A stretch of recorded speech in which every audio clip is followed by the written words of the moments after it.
Hello there. Welcome back, and thank you for being here.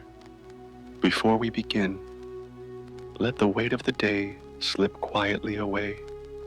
Let your shoulders ease, and let your breath find its slow and steady rhythm. Night or morning, let the noise rest at the edges while you stay in the calm center. Imagine a sky deep and endless, where starlight drifts like silver dust across the dark, and the air feels cool and hushed. Somewhere far above, unseen stones wander slowly, their paths long and patient, their silence as soft as the folds of night. Tonight, we drift into a quiet wondering. What might unfold if an asteroid ever touched the Earth? This is not a single moment of noise, but part of the wide rhythm of the cosmos. A story of stone carried by distance, of shadows stretched across time, of silence that listens more deeply than words. What if one of those wandering stones found its way to our world? And what if its quiet touch left ripples across the earth, like circles spreading on still water? Wherever you are listening, in a quiet room, under dim light, with the sound of rain, or in the warmth of a soft evening, you are sharing the same sky, this same story. If slow journeys like this bring you comfort, you are welcome to rest here a while longer. No need to hurry, just a quiet place to listen. So let your thoughts follow the calm drift of starlight and stone as we begin a slow and gentle walk through this wondering, letting the thought of an asteroid meeting Earth move past us like a tide across the shore, and the quiet flow moved onward as though thought itself was drifting, and in that drifting another image began to take form, unhurried and natural, like the next breath following the last. Asteroids were the ancient stones of the universe, fragments left behind from the time when the solar system was first learning its shape. Not whole worlds, not blazing stars, but small pieces that had endured across the ages, waiting in silence.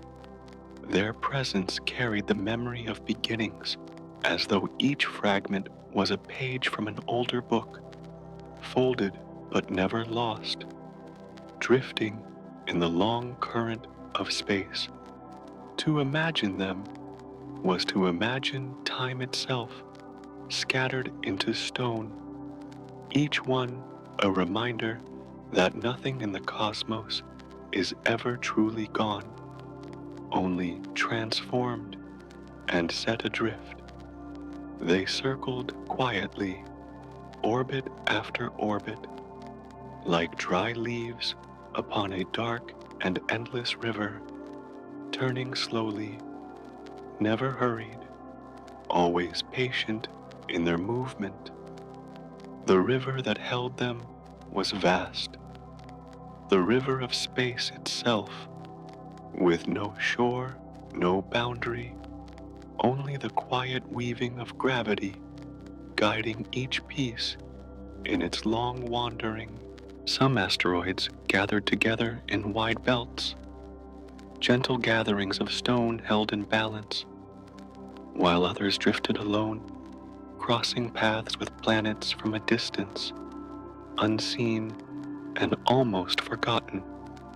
Their silence was their voice, a steady reminder that the universe measured time, not with clocks, but with orbits, not with sound, but with motion. In their stillness, there was no urgency, only the calm assurance of age. the same calm found in the breath of someone resting deeply. Within their stony shells lay secrets folded since the dawn. Many carried nothing more than rock and dust, yet some held simple organic molecules, patterns of carbon and hydrogen that are among the first steps toward life. These molecules, though small and quiet, could be imagined as seeds wrapped in stone, preserved through the cold and silence of interplanetary space. When one of these stones touched Earth, those seeds fell like gifts into oceans and soil, carried across light years to rest at last in a place where warmth and water might let them grow. It was not a dramatic delivery, not thunder, not flame, but the gentle patience of time scattering possibilities across worlds, like wind scattering pollen across a meadow. The thought of such a gift softened the coldness of stone, for it suggested that life itself might not be bound to one planet alone, but was part of a greater current that flowed through the cosmos. To see asteroids in this way was to see them not as wanderers without purpose, but as carriers of memory, bearers of beginnings, companions of the slow unfolding of existence. They were not intruders upon Earth, but quiet visitors, reminding the planet of its place in the wide network of stars and dust. Even when unseen, even when forgotten, they remained, drifting softly like the breath of night itself. The stillness of these ancient stones carried a rhythm, and to listen for it was to hear the heartbeat of the universe, moving slowly, endlessly, without pause. Their orbits bent gently around the sun, as though following lines drawn long ago in the invisible fabric of space, lines that curved with grace rather than force. No stone resisted, no stone hurried. All moved with the patience of cycles, of repetition, of return. Their motion resembled the rocking of a cradle, steady and quiet. And in that rhythm, the vastness of the cosmos seemed less distant, more like a presence that breathed in unison with Earth. Each asteroid could be seen as a message, not written in words, but in persistence, in the way matter endures across time. They whispered of origins, of stars that burned and released their elements, of dust that gathered and formed, of fragments that remained behind when planets took shape. These whispers were not loud, not urgent, but soft as dreams, lingering across billions of years. In them was the sense that the universe itself never rushed, that creation unfolded slowly, breath by breath, orbit by orbit, silence upon silence. And so the image of asteroids, these ancient stones of space, lingered gently in thought, not as omens, not as threats, but as companions of stillness. They were part of the same night sky that cradled Earth, part of the same flow that carried oceans and mountains through their own long rhythms of change. To drift with them in imagination was to drift deeper into rest, to follow their endless patience until the mind itself grew quiet, aligned with the same calm measure. The flow of thought settled there, with the old stones of the universe, carrying silence, carrying time, carrying the slow rhythm of a breath that never ended, and the thought moved on, as though drifting gently from one current to another, and within that quiet flow, another image began to appear, unhurried, as if it had always been waiting. Most asteroids found their place in the wide belt between Mars and Jupiter, a vast ring of stone and silence that circled the sun like a patient tide. This belt was not crowded, not chaotic, but spacious and calm, where each fragment followed its orbit with quiet persistence, unbroken through billions of years. Their paths had been drawn long ago, and in following them, they resembled steps echoing faintly in a dark corridor, steps that neither hurried nor ceased, only repeating as though time itself were breathing in rhythm. The stillness of their journey made the distance between them feel even greater. Yet within that stillness, there was also comfort, a sense that each was part of a larger harmony. The quiet orbits stretched out like invisible lines, guiding the stones without force, without demand, only with the steady embrace of gravity, soft as a hand resting on the shoulder. To picture their wandering was to imagine a hallway without end, shadowed and silent, where each sound softened into distance until it became indistinguishable from silence itself. The asteroids drifted in that silence like travelers who did not need direction, for the corridors of the cosmos allowed no haste, no suddenness, only patience that stretched beyond imagination. In their long circling, they became less like rocks and more like breathing itself, cycles turning upon cycles, each one folding gently into the next. Occasionally, the path of one would shift, guided by small encounters, perhaps a nudge from Jupiter's immense gravity, or the slow touch of light itself, a force so faint it seemed less like pressure than like the brushing of air across a cheek. Yet even these changes were not abrupt, only gradual, unfolding like the lengthening of shadows at dusk. To think of them was to think of wandering, of endless drifting through night, without destination but not without meaning, as though the universe itself valued the softness of persistence more than the urgency of arrival. In the quiet imagination of ancient people, the wandering of stone across the sky became something more than silence. When a fragment entered Earth's atmosphere and burned briefly into light, it was no longer a cold traveler, but a streak of fire across the night, sudden yet gentle, like a candle lit for a moment and then extinguished.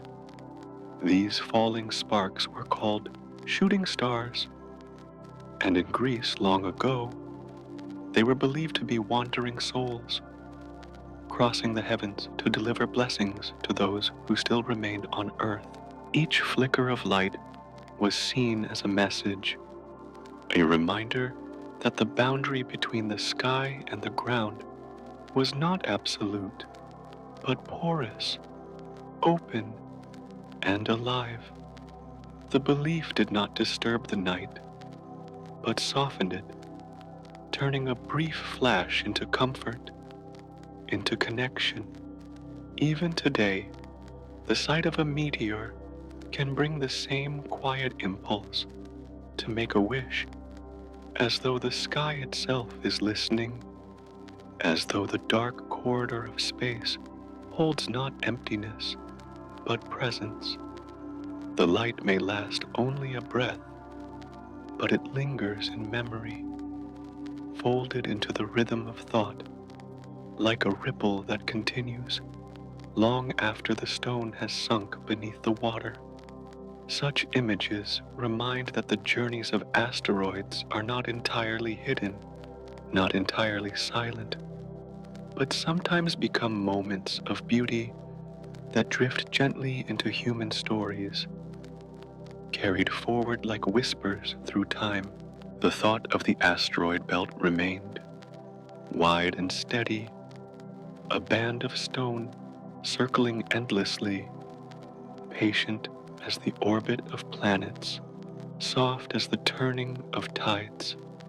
To rest within that image was to rest within repetition, within the assurance that some motions never break, that some rhythms endure without change. Each asteroid became a step in an unending walk. Each orbit, another inhalation and exhalation of the universe itself. There was no conclusion to such a journey, no finish line, only the calm persistence of being, stretching onward like the hush of night. And in that hush, the mind too could rest, aligning itself with the patience of orbits, with the unbroken silence of drifting stone. The wandering of asteroids became the wandering of thought, unhurried and endless, soft as breath, quiet as sleep, and the thought flowed onward, as though drifting without effort. And in that quiet drift, the memory of Earth began to open, carrying echoes from an age long past. Long ago, a great asteroid crossed the dark and came close enough to meet the surface of the planet. Its journey had been slow, stretched across millions of years.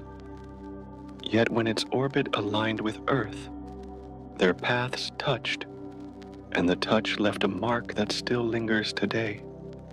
The place of that ancient meeting lies in what is now Mexico, where the Chicxulub crater rests like a silent circle upon the land, a reminder not of sudden violence, but of the way time folds change into the rhythm of a planet's breath. The crater is wide, almost hidden now beneath forest and sea, yet it remains, like a faint scar softened by seasons, a memory written into stone. At that time, Earth was home to creatures vast and immense, beings that walked with heavy steps beneath skies warmer and thicker than those of today. Dinosaurs filled forests and plains, their bodies rising like moving hills, their voices carrying across valleys. Their age had stretched for millions of years. Yet even ages must give way to transformation. The asteroid's arrival did not erase life completely, but altered its course, as though Earth had shifted in sleep, turning from one dream to another. The giants faded, and in their place, new forms would slowly awaken, smaller, softer, carrying within them the seeds of tomorrow. The image of this change is not of a catastrophe, but of a long breath drawn deep into the chest of the planet. The impact was like an exhalation, a sigh that released one chapter so that another might unfold. Dust rose into the skies, the air dimmed, and shadows lingered. Yet even in that dimness, the earth continued to turn, continued to breathe, continued to move in its orbit around the sun. Time did not halt, nor did silence break. Rather, the rhythm of the planet adjusted, as though a sleeper had shifted it on the bed of the cosmos, finding comfort in a new position. What remains of that ancient encounter is not only the crater itself, but also the story carried forward in the life that followed. From the quiet that fell after the age of giants, mammals began to rise, their presence small at first, like whispers beneath the canopy, yet steady, enduring, waiting. Birds, too, carried the memory of those earlier forms, their wings spreading into skies, once dominated by great reptilian figures. Forests returned, oceans continued their cycles, and the earth did what it had always done. It healed, it renewed, it dreamed again. To walk upon the land today is to walk above the remnants of that moment, though the ground no longer trembles with its memory. Soil covers stone, roots grow across it, and water rests in pools that fill the ancient basin. The earth has folded the mark into itself, not erased it, but softened it, turning impact into landscape, turning violence into rest. The Chicxulub crater is not a wound, but a circle of stillness, where the planet's patience has wrapped even destruction into gentleness. The echo of that long-ago collision reminds that transformation is part of the great cycle, as natural as the changing of seasons, as inevitable as the turning of night into dawn. The dinosaurs, vast and mighty, were not erased but transformed, their absence making space for others to emerge, their story woven into the continuing fabric of life. In the vast span of time, the event was not an ending but a transition, a moment folded into the long breath of the world. To imagine Earth then is to imagine a sleeper adjusting in slumber, shifting from one side to another, not waiting, not breaking the stillness, only moving to find a new rhythm. The asteroid's arrival was that gentle hand upon the shoulder, the signal to change position, to turn, to continue resting in a new way. The dream changed, but the dreamer remained, wrapped in the same dark blanket of space, breathing slowly, endlessly, without end. And so the memory lingers, not sharp, not painful, but soft as a shadow stretched across water, fading into the distance. The echo of that encounter still hums quietly within the stones, within the layers of earth, within the rhythm of life that now thrives. It is an echo that does not disturb, but soothes, reminding that change, too, belongs to the harmony of the universe. Earth did not end with that touch. It only turned a page, opening itself to a new chapter of growth and silence, of renewal and rest.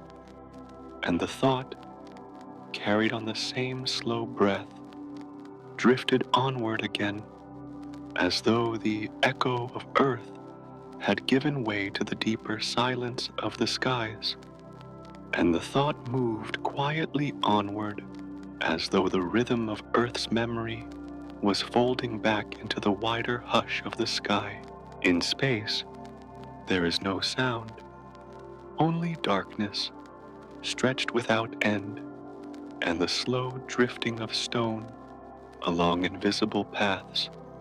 Silence, there is not emptiness, but presence, like a soft fabric woven through everything, wrapping each planet, each star, each wandering body in calm. The asteroids carry that silence within them, not heavy, not loud, but weightless, as though each were a clock without hands, marking the hours of the cosmos without a single tick. To imagine them is to imagine time itself, breathing without measure, each orbit a slow inhalation, each turn a long exhalation dissolving into the quiet. The silence does not break, for no air carries sound across the void, and so the drifting stones move unseen, their motion as still as the passing of shadows across water. They circle the sun in patient loops, never rushing, never ceasing, as though tracing the same line drawn into the fabric of night. In that silence, the vastness softens, for nothing presses, nothing demands, only the slow unfolding of distance, the slow circling of light and shadow. To rest in the thought of such motion is to rest in the rhythm of stillness itself, unhurried, unbroken, without end. Even within that endless quiet, there are gentle sparks that reach the earth. Each night, countless small fragments enter the atmosphere, grains of stone no larger than a seed. They fall not with thunder, but with brightness, drawing delicate lines of light that shimmer across the sky. These meteors, as they are called, are stones dissolving into flame, but the flame is brief and tender, fading within seconds, leaving nothing behind but memory. To the eye, they appear as dust, returning to the wind, as though time itself were scattering its grains upon the night.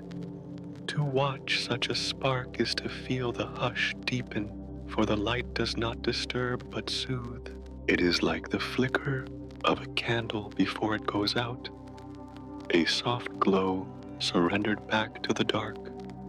The earth receives thousands of these small gifts each day, though most are unseen, falling in oceans, in forests, or vanishing in the wide skies without a trace. Their presence reminds that even in silence, there are gentle moments of connection, moments where the universe touches Earth, not with weight, but with light, not with noise, but with quiet flame. The silence of space, then, is not an absence, but a rhythm, measured in these small arrivals, these brief sparkings of stone against air. It is the rhythm of breath itself, inhalation in the circling of orbits, exhalation in the falling of meteors. The asteroids are like the pendulum of an unseen clock, not winging with urgency, but gliding, unhurried, marking not seconds, but eternities. Their silence holds time, the way a shell holds the sea, carrying the echo of vastness within. In that view, the universe becomes less of a void and more of a cradle, rocking its stones, its stars, its worlds, in an unending calm. Silence is its song, not sharp, not broken, but steady, soft, and wide. Within it, every motion becomes part of a larger patience. Every fragment becomes part of a longer journey. Nothing is truly separate. Even the falling dust of meteors becomes part of Earth's breath, folding back into soil, into air, into the cycles of wind, and rain. To think of silence in this way is to feel the same quiet settling within, a quiet that spreads slowly like water across sand. The heart moves more slowly, the breath falls into its own rhythm, and the mind drifts as though carried on the same invisible tide. Just as the asteroids drift without haste, the thought itself drifts, softer, slower, until it becomes only another breath in the wide rhythm of night. The presence of silence is not an end, but a reminder that even in vastness, there is gentleness. Even in darkness, there is comfort. The asteroids carry this truth, wandering stones that measure time without sound, returning always to the same quiet place. Their sparks across the sky are whispers, brief but tender, folded back into the silence that never ends. And as the image of silence deepens, the thought turns naturally toward nearness, as though distance itself were breathing slower, preparing to reveal a quiet visitor approaching from the dark. And from the quiet embrace of silence, the thought moved gently, as though darkness itself was opening to reveal a closer presence. At times, an asteroid drifts inward, its path curving softly toward Earth. Not in haste, not in alarm, but as though carried by the same hidden tide that guides all things. It does not announce itself, for space carries no voice, only shadow and light, and so its approach is quiet, almost unseen, like a cloud wandering across a night sky.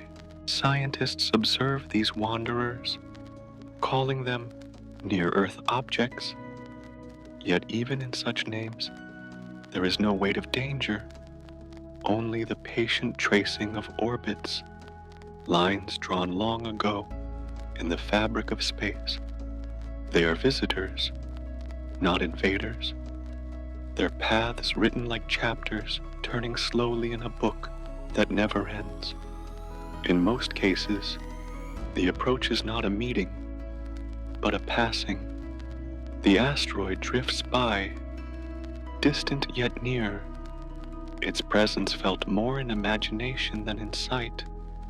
It comes close, and then moves away again, like rain brushing against the roof before vanishing back into clouds. No harm, no clash, only the soft reminder that Earth is never alone in its journey around the sun. To think of such visits is to think of companionship, quiet and gentle, like footsteps heard faintly in the hallway of night, not startling, only soothing. The approach of an asteroid carries with it the same rhythm as breath, a drawing in, a pause, and a release. Gravity bends its path, holding it for a moment, and then letting it go, as though the universe itself were breathing with stone and planet alike. The nearness does not disturb, for the scale of space is wide, and within that width there is patience, there is calm. The asteroid drifts as if remembering Earth, as if offering a glance before returning to its own orbit, leaving behind nothing but the sense of a shared silence. Such encounters are part of the natural cycle of the sky. Just as tides rise and fall, just as the moon pulls the seas, so too do these small bodies wander close, then move on. They belong to no one, and yet they connect worlds. reminding Earth of the larger family of stones and dust drifting in the sun's light. They are part of the same river that carries planets, moons, and comets, each one flowing with the same unhurried rhythm. Their nearness is not intrusion, but continuity, the kind of closeness that feels like belonging. In the hush of night, when thoughts are quiet and the air rests still, the idea of such a visitor feels gentle. A stone drifting by becomes like a whisper carried on wind, a presence that does not stay, but leaves a tulkus in the heart, a trace of calm wonder. The asteroid does not need to touch Earth to be felt. Its passing alone is enough to remind that the universe breathes together, that every orbit is woven into every other, even its shadow, invisible in the dark, feels like an embrace, wide and soft, stretching across silence. And so the image lingers, a visitor approaching slowly, drifting near, and then moving away, leaving Earth untouched, yet reminded. The nearness carries no weight of fear, but rather the comfort of knowing that even in vast distances, there are connections, there are meetings, there are reminders of kinship written in the language of orbits, like drops of summer rain that strike the edge of a roof and then slide away. The asteroids pass, and their passing feels less like absence than like a fleeting gift. The rhythm of such encounters can be felt as part of the larger breathing of the universe. Each approach is an inhale, each departure an exhale, slow and steady, folding into the endless cycles of night and day, of light and shadow. The earth continues to turn, the stars continue to shine, and the asteroids continue their wandering, each one a companion in motion, each one a soft echo of silence passing by. And as the thought settles, it deepens into the quiet recognition that Earth is never truly alone. Every visitor, no matter how small or distant, is part of the same vast fabric, stitched together by gravity, by silence, by time. Their closeness is not warning, but reassurance, a reminder that the sky itself breathes with companionship. And as that nearness fades back into the wide stillness, what remains is not absence, but calm, not distance, but connection. So the breath slows, softer now, as though waiting with Earth for the next quiet visitor, another stone drifting by, another reminder carried on the hush of space. The waiting itself becomes rest, the pause before sleep, the moment when the night leans close and holds everything in silence.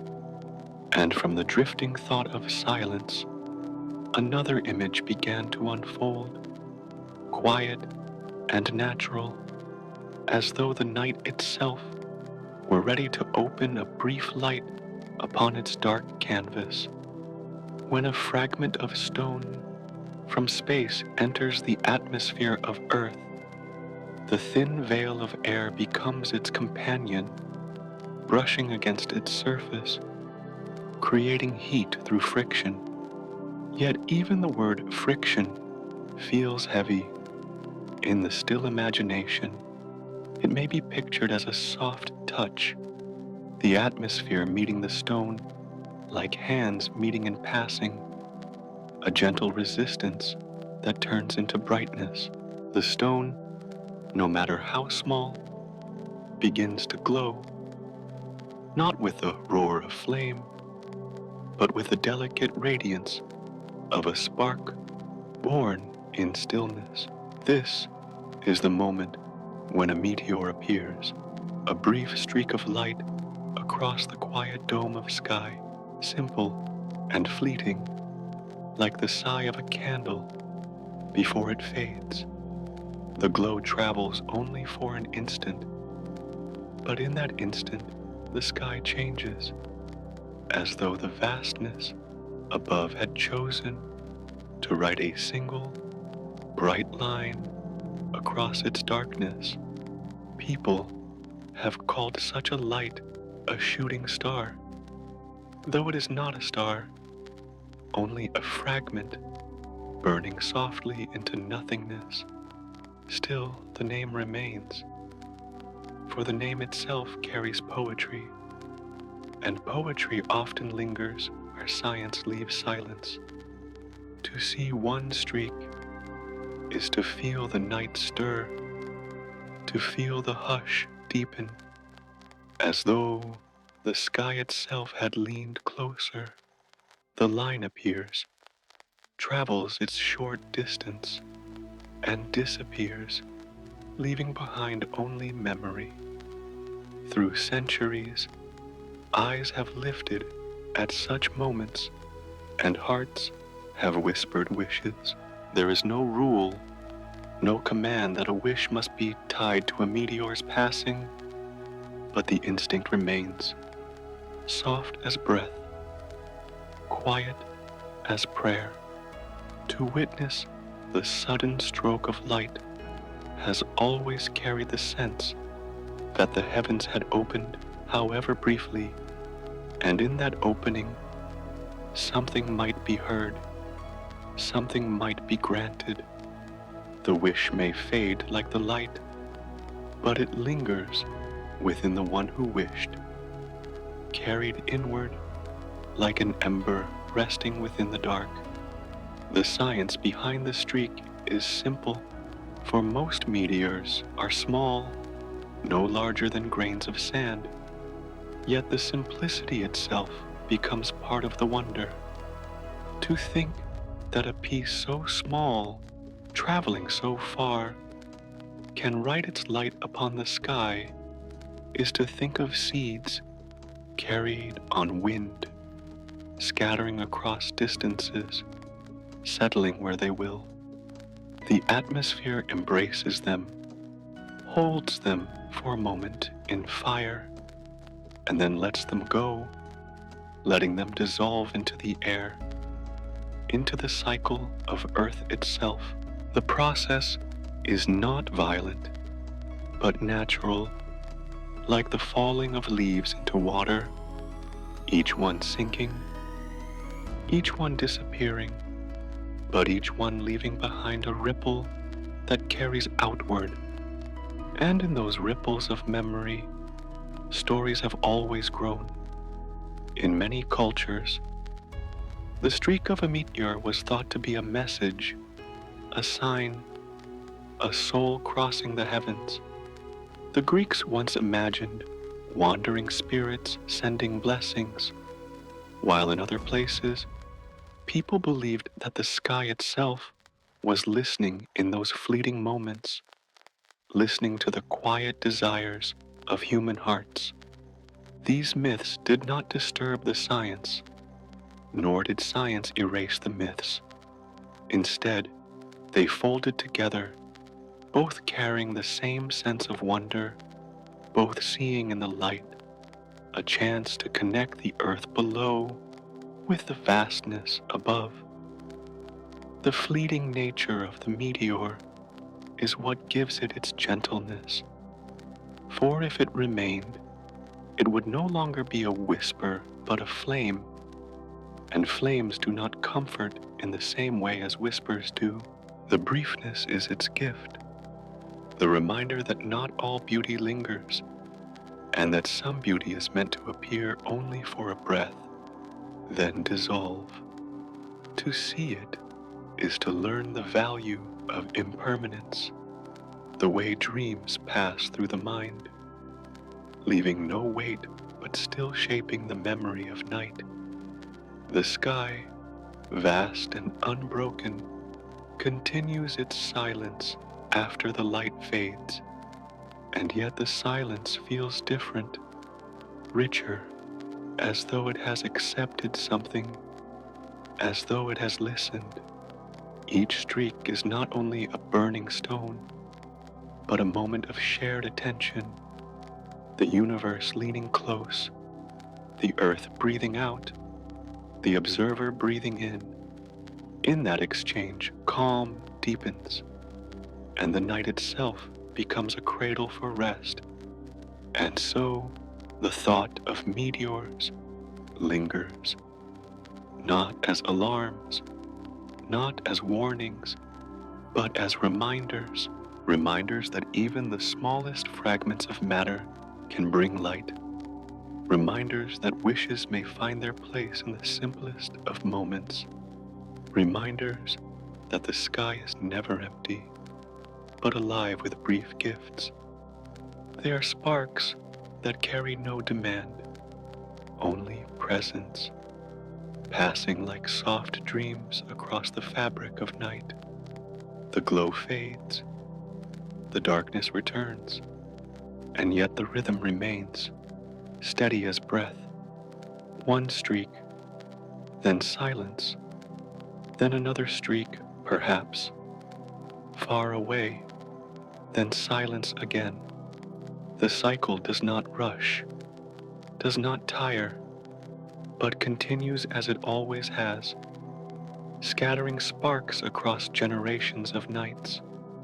To lie beneath such a sky is to feel the measure of eternity softened into tenderness, softened into the simple truth that even in vast silence, there are moments of brightness to hold. And the thought drifts onward with that brightness, as though following the faint trail left behind, carrying the hush into deeper calm, carrying the calm into the next waiting breath. And from the fading trail of light, the thought moved gently, as though the sky itself were turning a page, preparing to show what follows when brightness meets the breath of earth. The planet is wrapped in a blanket, thin yet vast, called the atmosphere. It is more than air. It is a veil stretched around the world, soft and unseen, like a covering of mist, resting quietly on a sleeping field. When a fragment of stone drifts inward from space, this veil rises to meet it, not in anger, not in sudden force, but in the patient way cloth receives the touch of a falling leaf. The stone begins to glow, not because it wishes to, but because the embrace of air warms it, brushing its surface with invisible hands until brightness appears. It is not harsh, not overwhelming, but a glow that softens the dark for a moment before fading again.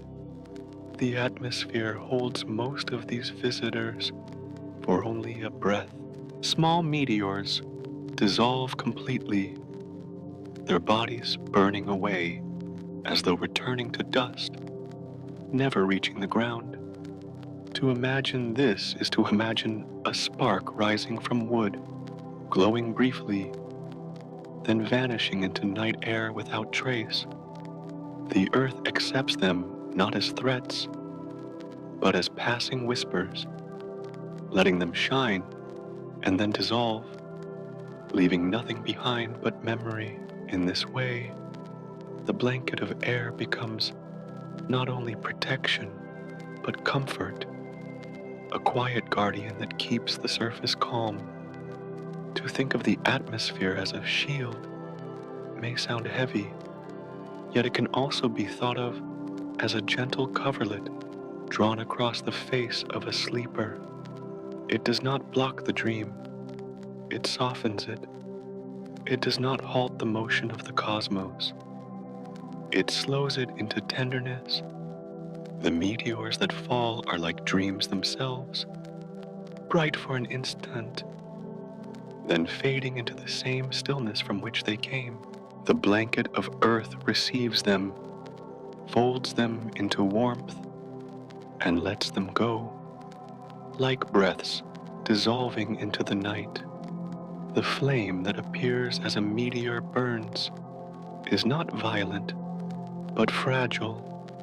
It trembles against the wind of its own speed, flickering the way a lantern flickers when a breeze stirs its flame. For most meteors, this flame fades quickly, vanishing long before the stone could ever touch the surface. The light remains only in the eyes of those who saw it, and in the heart of the sky that carried it. The comparison is simple, yet tender, like an oil lamp guttering and going out, leaving only the trace of warmth, not the weight of fire. Even in those brief flickers, people find meaning. A meteor burning away in the atmosphere becomes more than physics. It becomes an image of transience, of the beauty of endings. It is the reminder that not all journeys reach a ground. Not all stones become part of the soil. Some journeys complete themselves in light alone, dissolving before arrival, becoming nothing more than a gesture, a bright bow drawn across the violin of the night, its music heard only once. The silence that follows is deeper, richer because of it. The sky after such a spark remains unbroken. Stars continue to shine steady as ever, while the faint line of the meteor fades into memory. In the wide dome above, the balance returns quickly, like water smoothing after a pebble has fallen. The atmosphere, patient and unseen, continues its long task, receiving stone after stone, dissolving them into light, carrying them into disappearance. Its rhythm is steady, like the rhythm of breath, unending, gentle, always returning to the same quiet balance. It is comforting to think that Earth does not meet these visitors alone. The veil of air rises for each one, taking the heat, holding the flame, letting the fragment pass away before it could disturb the quiet of oceans or forests. Without this veil, the planet would be bare, but with it, Earth rests as though under a thin quilt, safe within the dark expanse of night. This image makes the atmosphere less of a mechanism and more of a presence, less of a fact and more of a companion, keeping Earth within its care. And so the thought lingers.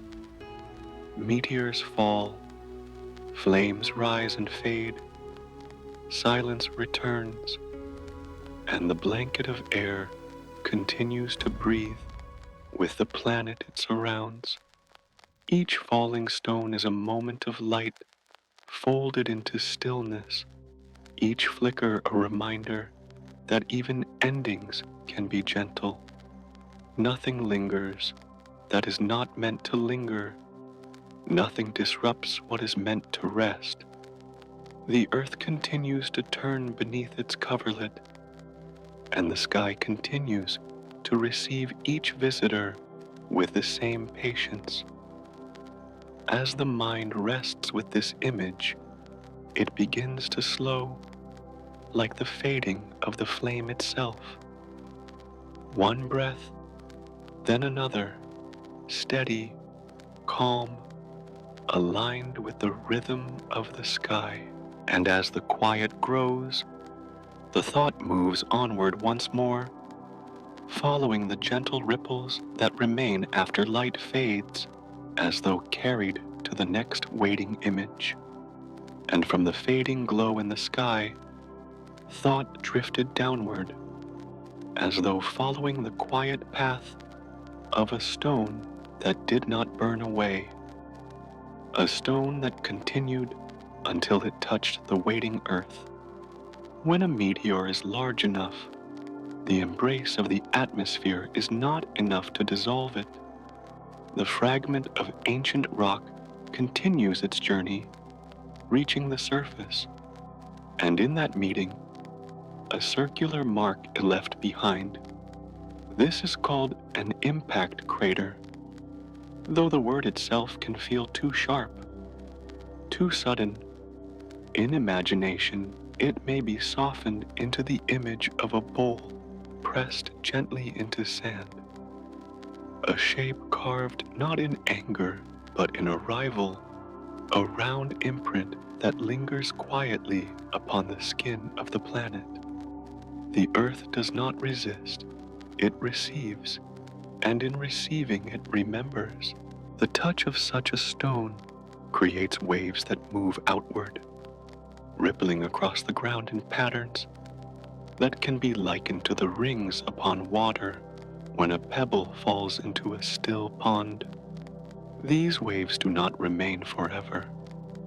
They fade, they spread, they quiet, until the land settles once more into stillness. What remains is not the motion itself, but the shape left behind, the silent circle that marks where the visitor arrived. It is a mark both deep and gentle, for though it carries history, it also carries the calm of being absorbed into the long breathing of the earth. The craters, scattered here and there across continents and deserts, are not only scars of impact, but also reminders of connection. They show that the sky and the ground are not separate realms, but parts of one continuous flow, touching when time and paths align. To walk near one of these circles is to feel a kind of quiet awe, not of destruction, but of memory, as though the earth itself were holding a story in its surface, a story written in stone rather than words. The stillness of such places carries a weight that is not heavy but contemplative, like standing beside an ancient tree whose age cannot be counted but can be felt. Across cultures, these circles became more than physical marks. They became symbols. Many peoples looked upon them and imagined that the heavens had left a sign, a sacred gesture written upon the earth. In some traditions, they were seen as the footprints of gods, as if the sky had stepped down to touch the ground for a moment before returning. In others, they were imagined as gates, thresholds between worlds, places where the boundary between the heavens and the earth had been softened. These interpretations did not speak of fear so much as reverence, a recognition that the ordinary land had been touched by something vast. Even in modern times, these craters are studied and named, their shapes traced on maps, their ages measured, yet the sense of quiet wonder remains. To think that a stone wandering for countless ages in space could one day find its rest upon Earth is to think of journeys beyond comprehension, journeys that end not in abruptness, but in union. The crater remains as a circle of silence a resting place, a reminder that time itself is a cycle, that what falls will one day be folded back into stillness. The earth does not remain broken by these marks. Over time, water gathers within them, forests grow along their rims, wind smooths their edges, and the quiet work of seasons softens their outlines. What begins as a sharp impression becomes gentle, absorbed into the rhythms of nature, transformed into lakes, meadows, and valleys. The land breathes around them, covering them in life until they become less reminders of an instant and more reminders of endurance. The crater is no longer simply where a stone arrived. It is where the earth continued, where silence turned into renewal. To imagine the waves that once spread outward is to imagine breath itself, drawn in deeply, then released slowly, leaving calm in its wake. The vibrations fade, the silence returns, and the circle remains like the pause between one heartbeat and the next. It is not alarm that the crater holds, but patience, a patience as wide as time itself. And in that patience, the thought can rest, as though lying upon soft ground, feeling the pulse of the earth continue beneath, steady and calm. And so the image of craters, born of ancient arrivals, lingers in the quiet mind. They are not simply holes in the earth, but places where the sky and ground have spoken to one another, places where memory rests. To drift with that image is to drift into calm, to feel the echo of a ripple long past, still circling within the silence of the planet. Each crater becomes like a closed eye upon the earth, at rest, holding within it a dream of stars, a dream folded into stone. And as the thought softens into this dream, it flows onward again, ready to follow the long breath of the planet itself, moving from the memory of impact to the slower rhythm of renewal. From the circle left upon the surface, the thought drifts gently onward, carried by the patience of time itself, as though the earth were breathing deeply after a long pause. When the mark of impact remains, it does not stay harsh forever. Nature begins its slow work, the work that is more like a song hummed beneath breath than any sudden gesture. The wind moves first, carrying dust and whispers across the rim, smoothing edges, filling spaces with grains that drift like soft snow, settling upon quiet fields. Then the waters arrive, drawn by the pull of gravity, yet softened by their own flowing, spilling gently into the hollow, collecting in pools, seeping through stone, shaping the wound into gentler curves. What seemed once like a deep scar becomes less sharp with each passing season, less abrupt with each turn of the earth. It is a process of healing, not unlike the way skin closes around a cut, slow and quiet, invisible when watched too closely, yet certain when remembered after time has passed. The crater is not erased, but softened, folded into the earth's rhythm, as if the planet itself had taken one long breath, held it for a moment, and then released it again in calm surrender. The surface exhales, and with that exhalation, the wound no longer feels raw, but part of a larger harmony, Plants are among the first to arrive, carried as seeds on drifting air, as tiny messengers hidden within the feathers of birds or the fur of wandering animals. They find soil gathered in pockets, soil that has collected like dust resting in corners, and they send down roots with patience. The green begins as small blades, delicate and tentative, swaying lightly in the air as though testing the silence. Then slowly they multiply, weaving themselves across the hollow, covering stone with soft threads of life. Trees may follow, their roots tracing down the walls of the crater, anchoring themselves in cracks, turning bare rock into a home for shade and birdsong. The stillness becomes inhabited once more, filled with gentle presences that ask for nothing but time. Water too may linger, settling into the low places, creating lakes that mirror the sky.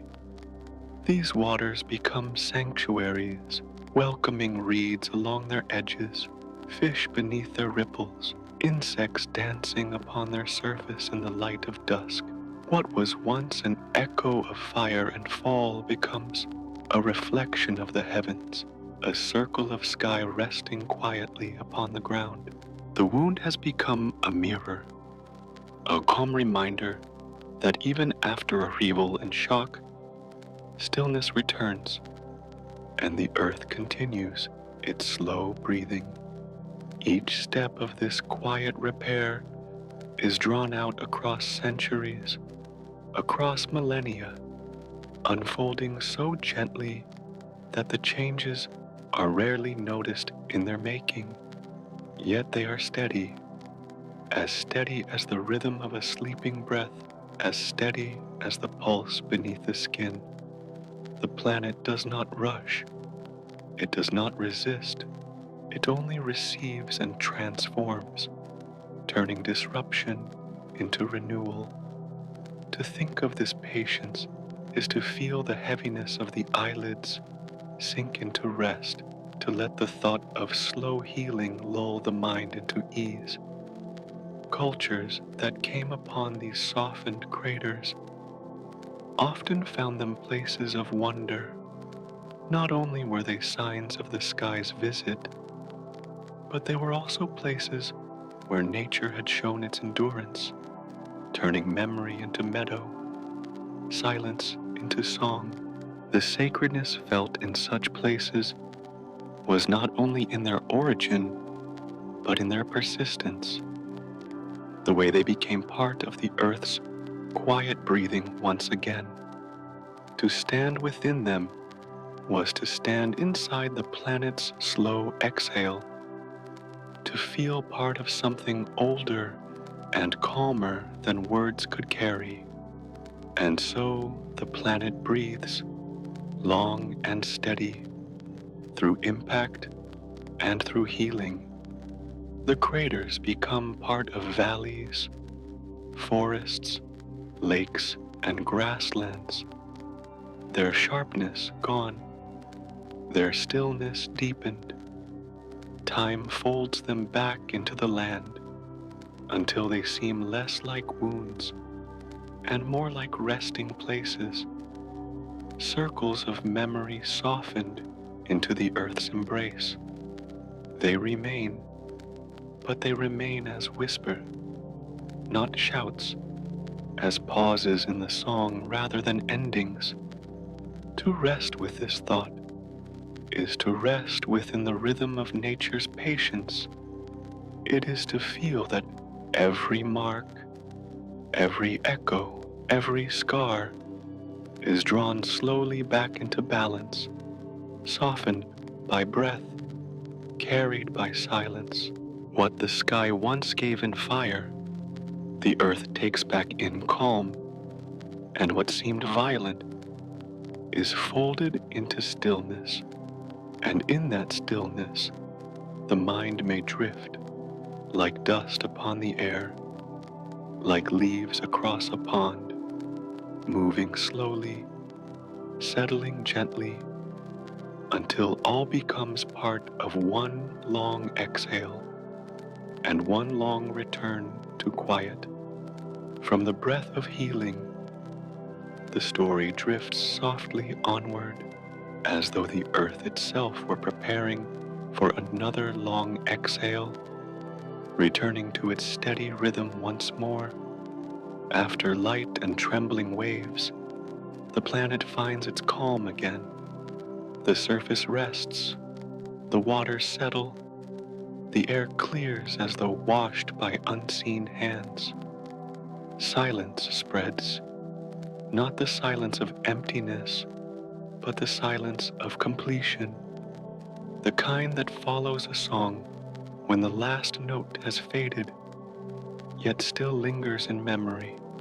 Life listens, life adjusts, bending itself like grass beneath a breeze, shifting without resistance until harmony is restored.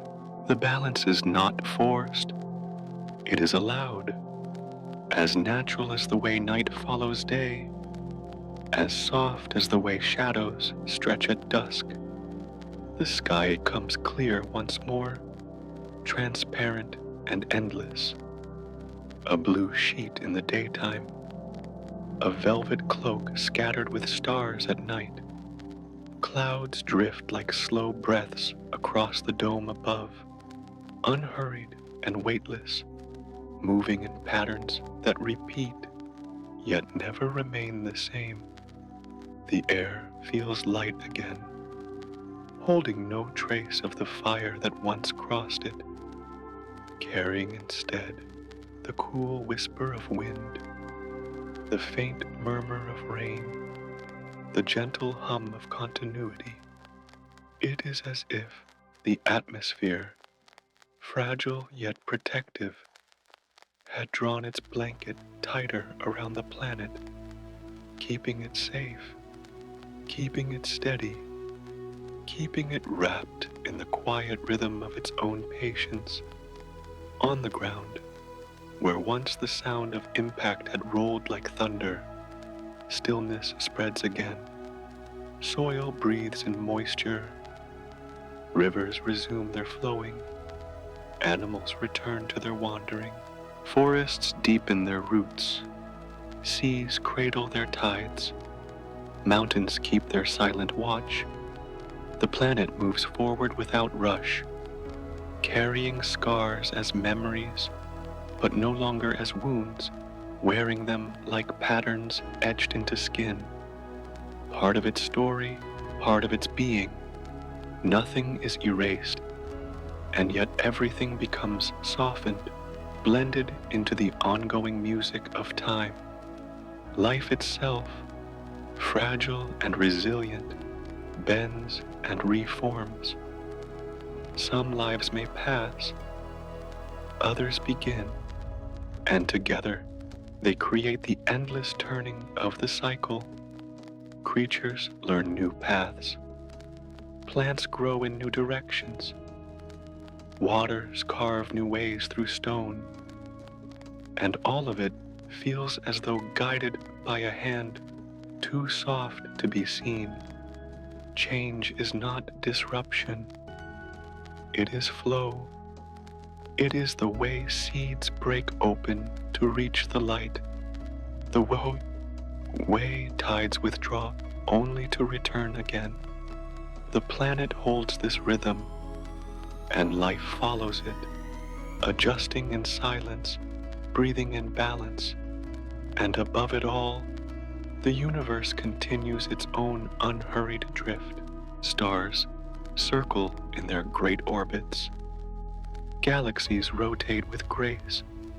The vast fabric of space stretches like a river without banks, flowing endlessly in every direction. The earth is part of this flow, a single stone in the current, carried forward without resistance, wrapped in darkness and light, never standing still yet, never hurried. The vastness does not press. It does not weigh. It only carries, slow and deep, like water flowing beneath layers of time. In this great stillness, one feels how everything returns, how everything finds its resting place again. The earth breathes in, then breathes out. Seasons turn like pages, days fold into nights, and nights return to days. The silence after the impact is not emptiness, but renewal, not loss, but return. It is the pause that lets the rhythm continue, the stillness that allows the song to grow longer, softer, endless. The sky above watches without sound. The ground below holds without strain.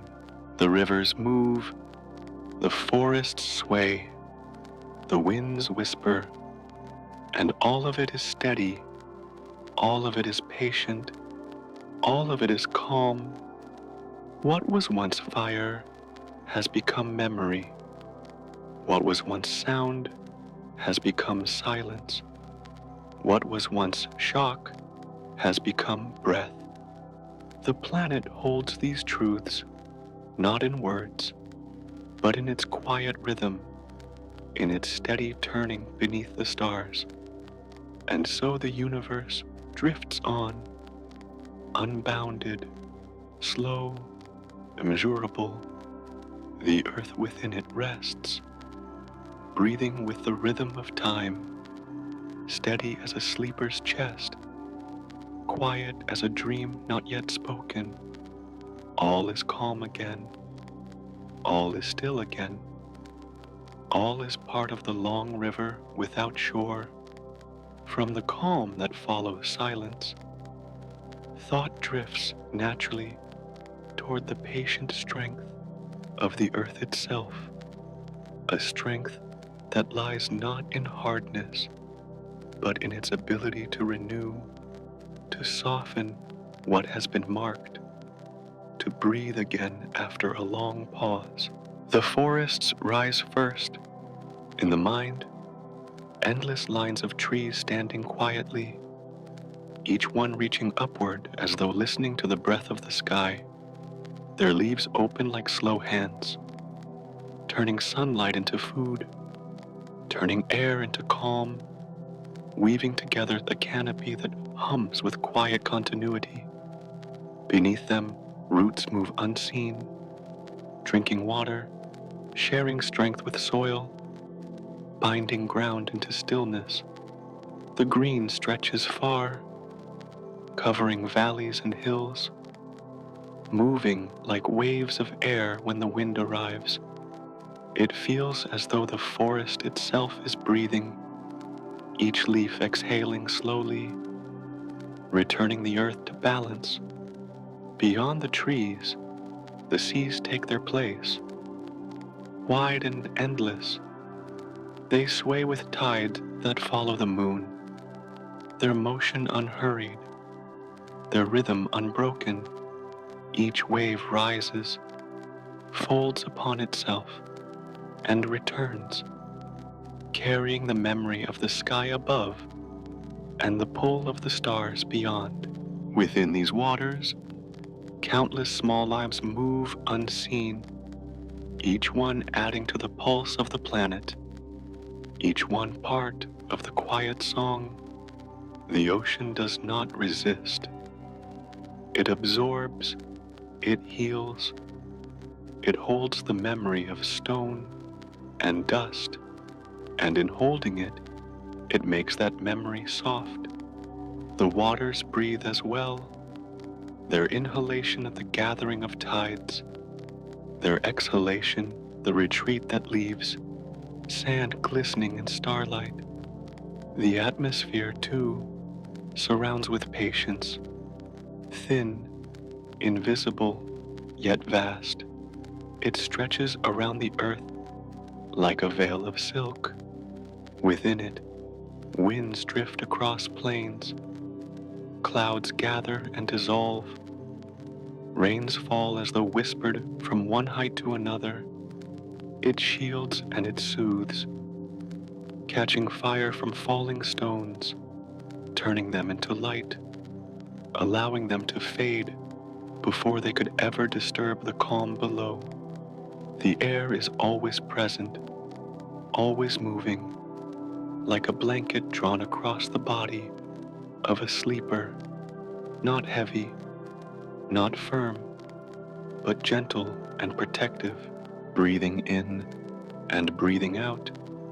The atmosphere itself becomes the soundless song of the planet, rising and falling with no end.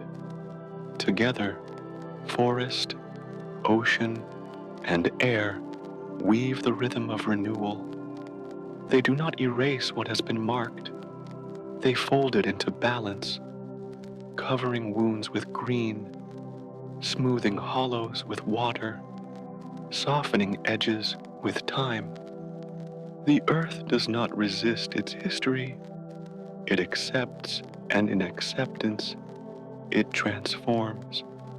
A crater that once seemed harsh becomes a lake that reflects the sky. A scarred plain becomes a meadow swaying with grasses.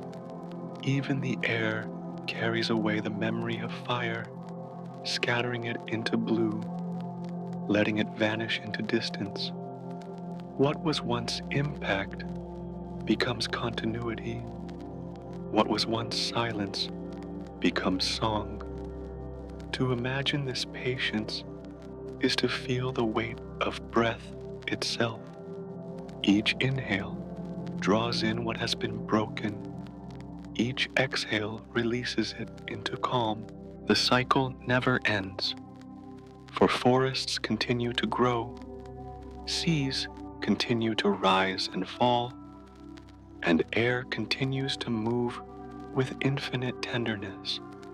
Life bends to this rhythm, not resisting, not demanding, but following, like grass bending under rain. The ability to heal is not sudden, it is slow, drawn out across countless seasons, as steady as the pulse of night and day. Cultures that gazed upon the earth often sensed this strength. Myth spoke of the planet as a mother, of forests as her hair, of oceans as her blood, of air as her breath.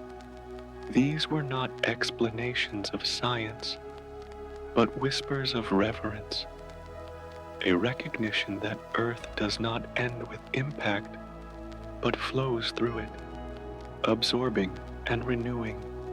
Such stories, told across ages, softened fear into comfort, turning change into rhythm, turning scars into reminders that no wound is forever, and so the image lingers.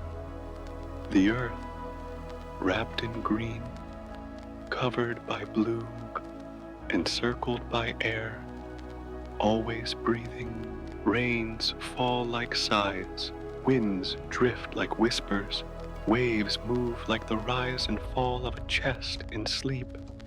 Everything continues, not rushing, not resisting, but flowing, always flowing. The thought rests here, within this patience, within this rhythm, as though lying upon the very surface of the planet, listening to its endless exhale. From this breath of renewal, thought moves onward once more, gentle and unhurried, carried deeper into calm, carried closer to rest. And from the long breath of healing, thought drifts gently onward, as though carried by the same invisible current that moves clouds across the sky, slow and without effort, preparing to rest within another quiet image. dust lingers in the air after the meeting of stone and earth. Countless tiny grains lifted and scattered, suspended in silence. Each particle is light enough to be carried, drifting without will of its own, gliding upon invisible streams of air.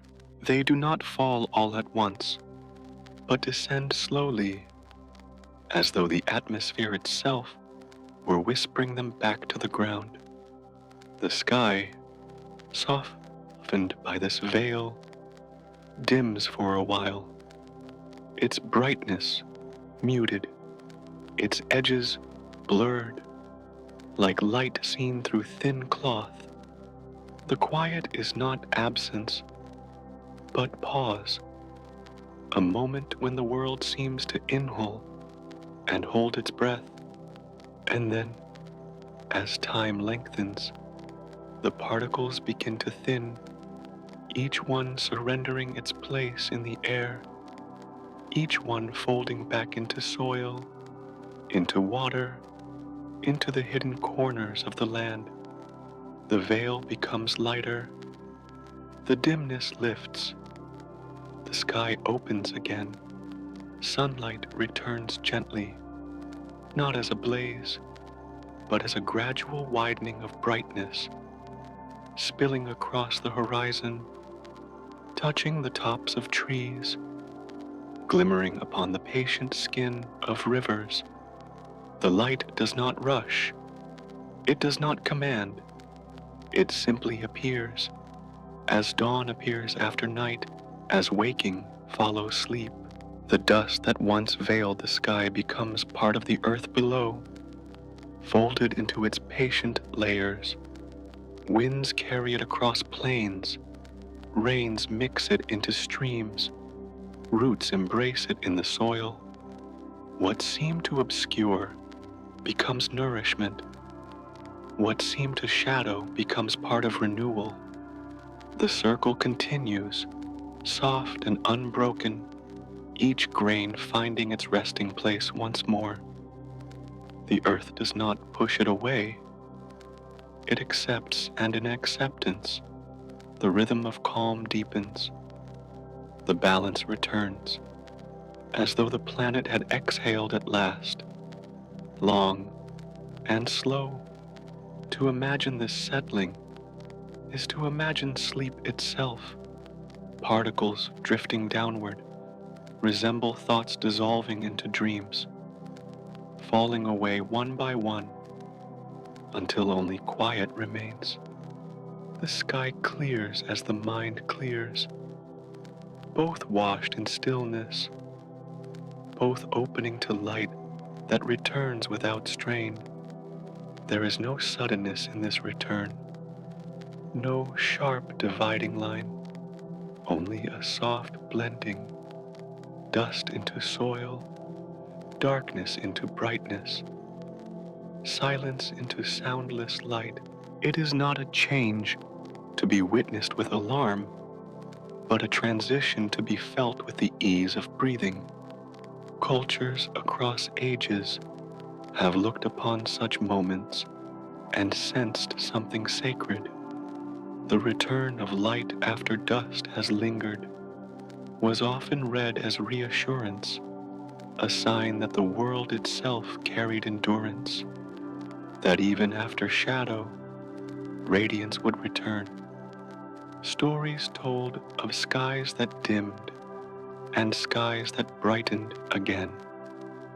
Stories woven like gentle fabric, giving comfort in the truth that cycles always complete themselves. In this way, human thought has long followed the same rhythm as nature, finding rest in the simple repetition of concealment and revelation, of dusk and dawn, of dust and light. The atmosphere continues its patient role, catching, scattering, and then releasing. It is like a caretaker lifting a veil for a moment, then folding it back, letting brightness pour through once more. The dust is not a weight, only a temporary hush. The light is not a demand, only a patient return. Together they weave a balance, the pause and the continuation, the quiet and the radiance, never one without the other, never rushed, always part of the same endless breath. To rest with this thought is to rest within rhythm itself. Breathing becomes aligned with the sky. Inhale with the veil of dust. Exhale with the return of brightness. The lungs fill slowly, empty slowly, like the air itself carrying away what has lingered too long. Nothing is permanent, and in that impermanence lies calm. Dust fades, light returns, silence deepens, the cycle completes. The earth holds this truth, and the body, in listening, begins to hold it too. The thought settles here, with the gentle falling of grains, with the sky brightening once more, with the universe continuing its unbroken song. No haste, no resistance, only the soft turn of cycles, endlessly repeating, endlessly soothing. And as the brightness spreads quietly across the horizon, thought drifts onward again, unhurried, as though following the light into the next long exhale of the night. And from the clearing air, thought drifted onward, as though following the light that spread again across the sky, unhurried, ready to settle upon the quiet unfolding of life itself, on the ground where stone had once struck, where silence once lingered heavy with dust. There begins the slow return of green. Small seeds, carried by wind or by water, find their way into softened soil, into cracks between stone, into hollows that wait patiently for their arrival. The soil itself, enriched by minerals scattered from the fragment of sky, becomes a cradle, holding each seed with the same patience that the earth holds oceans and mountains. Nothing rushes. The process unfolds gently, like breath drawn in, like sleep deepening into dream. Tiny shoots rise first, fragile and pale, lifting themselves as though testing the air, bending with every whisper of breeze. They do not demand. They simply grow, leaning toward light, stretching slowly with each day. Their greenness softens the memory of stone, turning the cratered earth into a garden in waiting. Even the smallest leaf becomes a sign of renewal, a sign that the planet does not stop, that life continues, carried forward in silence. The stillness is not broken, only transformed, as if the land itself had exhaled and let new breath take form. Water joins in this renewal, seeping into low places, filling hollows with pools that reflect the sky above. Within those waters, life too awakens, small plants floating like drifting dreams, insects hovering like sparks of light, fish gliding slowly beneath the surface. The pools become mirrors, circles of calm, where the heavens lean close to meet the earth, where clouds can be seen twice, once above and once below. In their stillness, the waters echo the patience of time, unhurried, always receptive, always giving space for new beginnings to take hold. As seasons pass, the shoots grow taller, roots deepen, branches spread, trees rise at the edges of stone, their trunks carrying the memory of years in hidden rings, their leaves whispering softly in winds that now pass gently over healed ground. Birds find perches in these branches, their wings gliding across the sky as though stitching earth and air together. Animals wander back, following streams, finding shade, leaving traces of presence. The land, once marked by silence, becomes a place of voices again. Not loud, not urgent, but woven into the fabric of harmony. The atmosphere above, once veiled in dust, now glimmers with clear light, scattering blue in the day and stars in the night. That clarity feels like renewal, as though the planet itself has sighed in relief. Beneath that clarity, the forests thicken, grasses spread, and oceans continue their timeless song. Waves rise and fall, tides breathe in and out, each one a reminder that life is not a single moment but a rhythm. It is a rhythm without end, flowing quietly across years, across ages, across every heart that listens. To see new life sprouting upon old stone is to understand how the earth heals itself, not with haste, not with force, but with patience that outlasts memory. The crater that once seemed a wound becomes meadow, becomes forest, becomes valley. The dust that once dimmed the sky becomes part of leaves, part of soil, part of roots holding the ground steady. What fell from the heavens has become nourishment for the living. What seemed like an end has folded into a continuation. Cultures that looked upon such renewal often wove stories from it. They saw sacred signs, not only in the moment of fire, but also in the way life followed, the way green returned to gray, the way stillness grew fertile again. Some spoke of the earth's breath, of the planet inhaling and exhaling through ages, never ceasing, always carrying the rhythm of persistence. Others saw in the shoots a reminder that life is not fragile alone, but resilient, rising again from stone, finding path where none seemed possible. In every story, the truth of renewal was softened into reverence, into calm understanding. To rest with this image is to rest with hope that asks for nothing but time.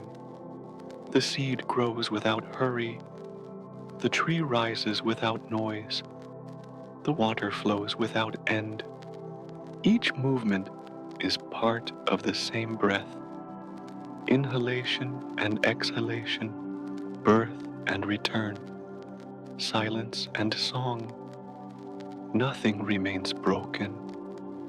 Everything folds back into harmony, and so the thought lingers with the sight of new shoots rising upon quiet soil, with the green spreading across the once gray land, with the cycle of life continuing.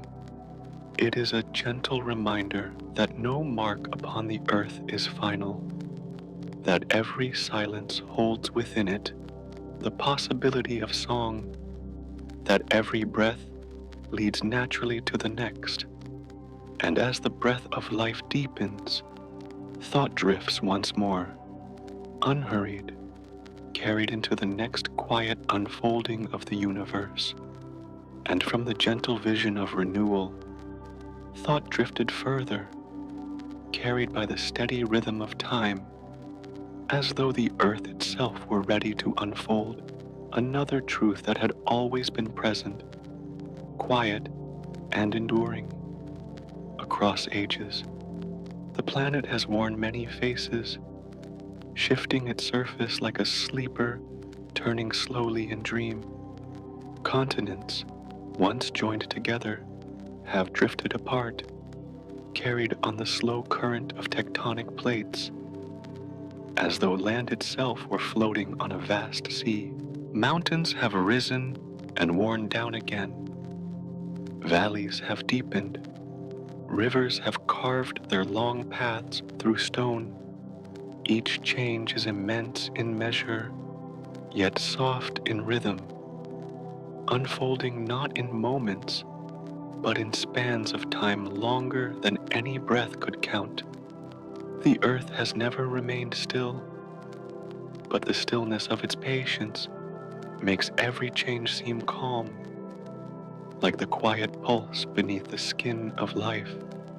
Oceans too have shifted, spreading wide, retreating, then spreading again, like the inhale and exhale of a breath too vast to measure. Shores that once knew forests now hold deserts, deserts that once held silence now cradle seas. The water moves with gravity, with wind, with the pull of the moon, its tides rising and falling in cycles that echo the heartbeat of the planet itself. Even in the deepest changes, the rhythm is steady, patient, never hurried. To listen to the ocean is to hear the slow voice of Earth's persistence, reminding that nothing is fixed, and yet nothing is ever truly lost. Life upon this shifting stage has also changed countless times.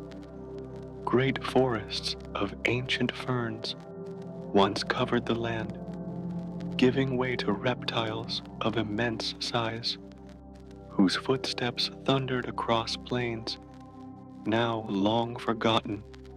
Later, mammals stirred, small at first, quiet in presence, before becoming larger, more varied, spreading across the green surface like seeds upon the wind.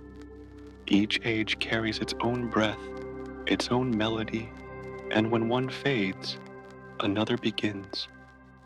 The change is not sudden, but gradual, like the way dusk deepens into night, one shade blending into another until the sky has transformed completely. Through ice ages and warm ages, through times of shadow and times of light, the planet has turned. Ice sheets have grown wide, covering land in silence, then melted back into seas, leaving behind lakes, rivers, and valleys. Forests have expanded and retreated. Grasslands have stretched and contracted. Deserts have shifted with winds.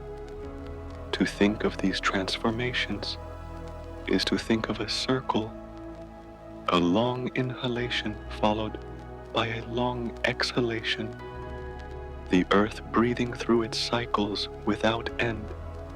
And yet, through every change, one truth remains constant: the turning of the planet itself, the steady rotation that carries night into day and day into night. This motion is the heartbeat that has never ceased, the pulse that continues, regardless of mountains rising, oceans spreading, forests blooming, or species fading.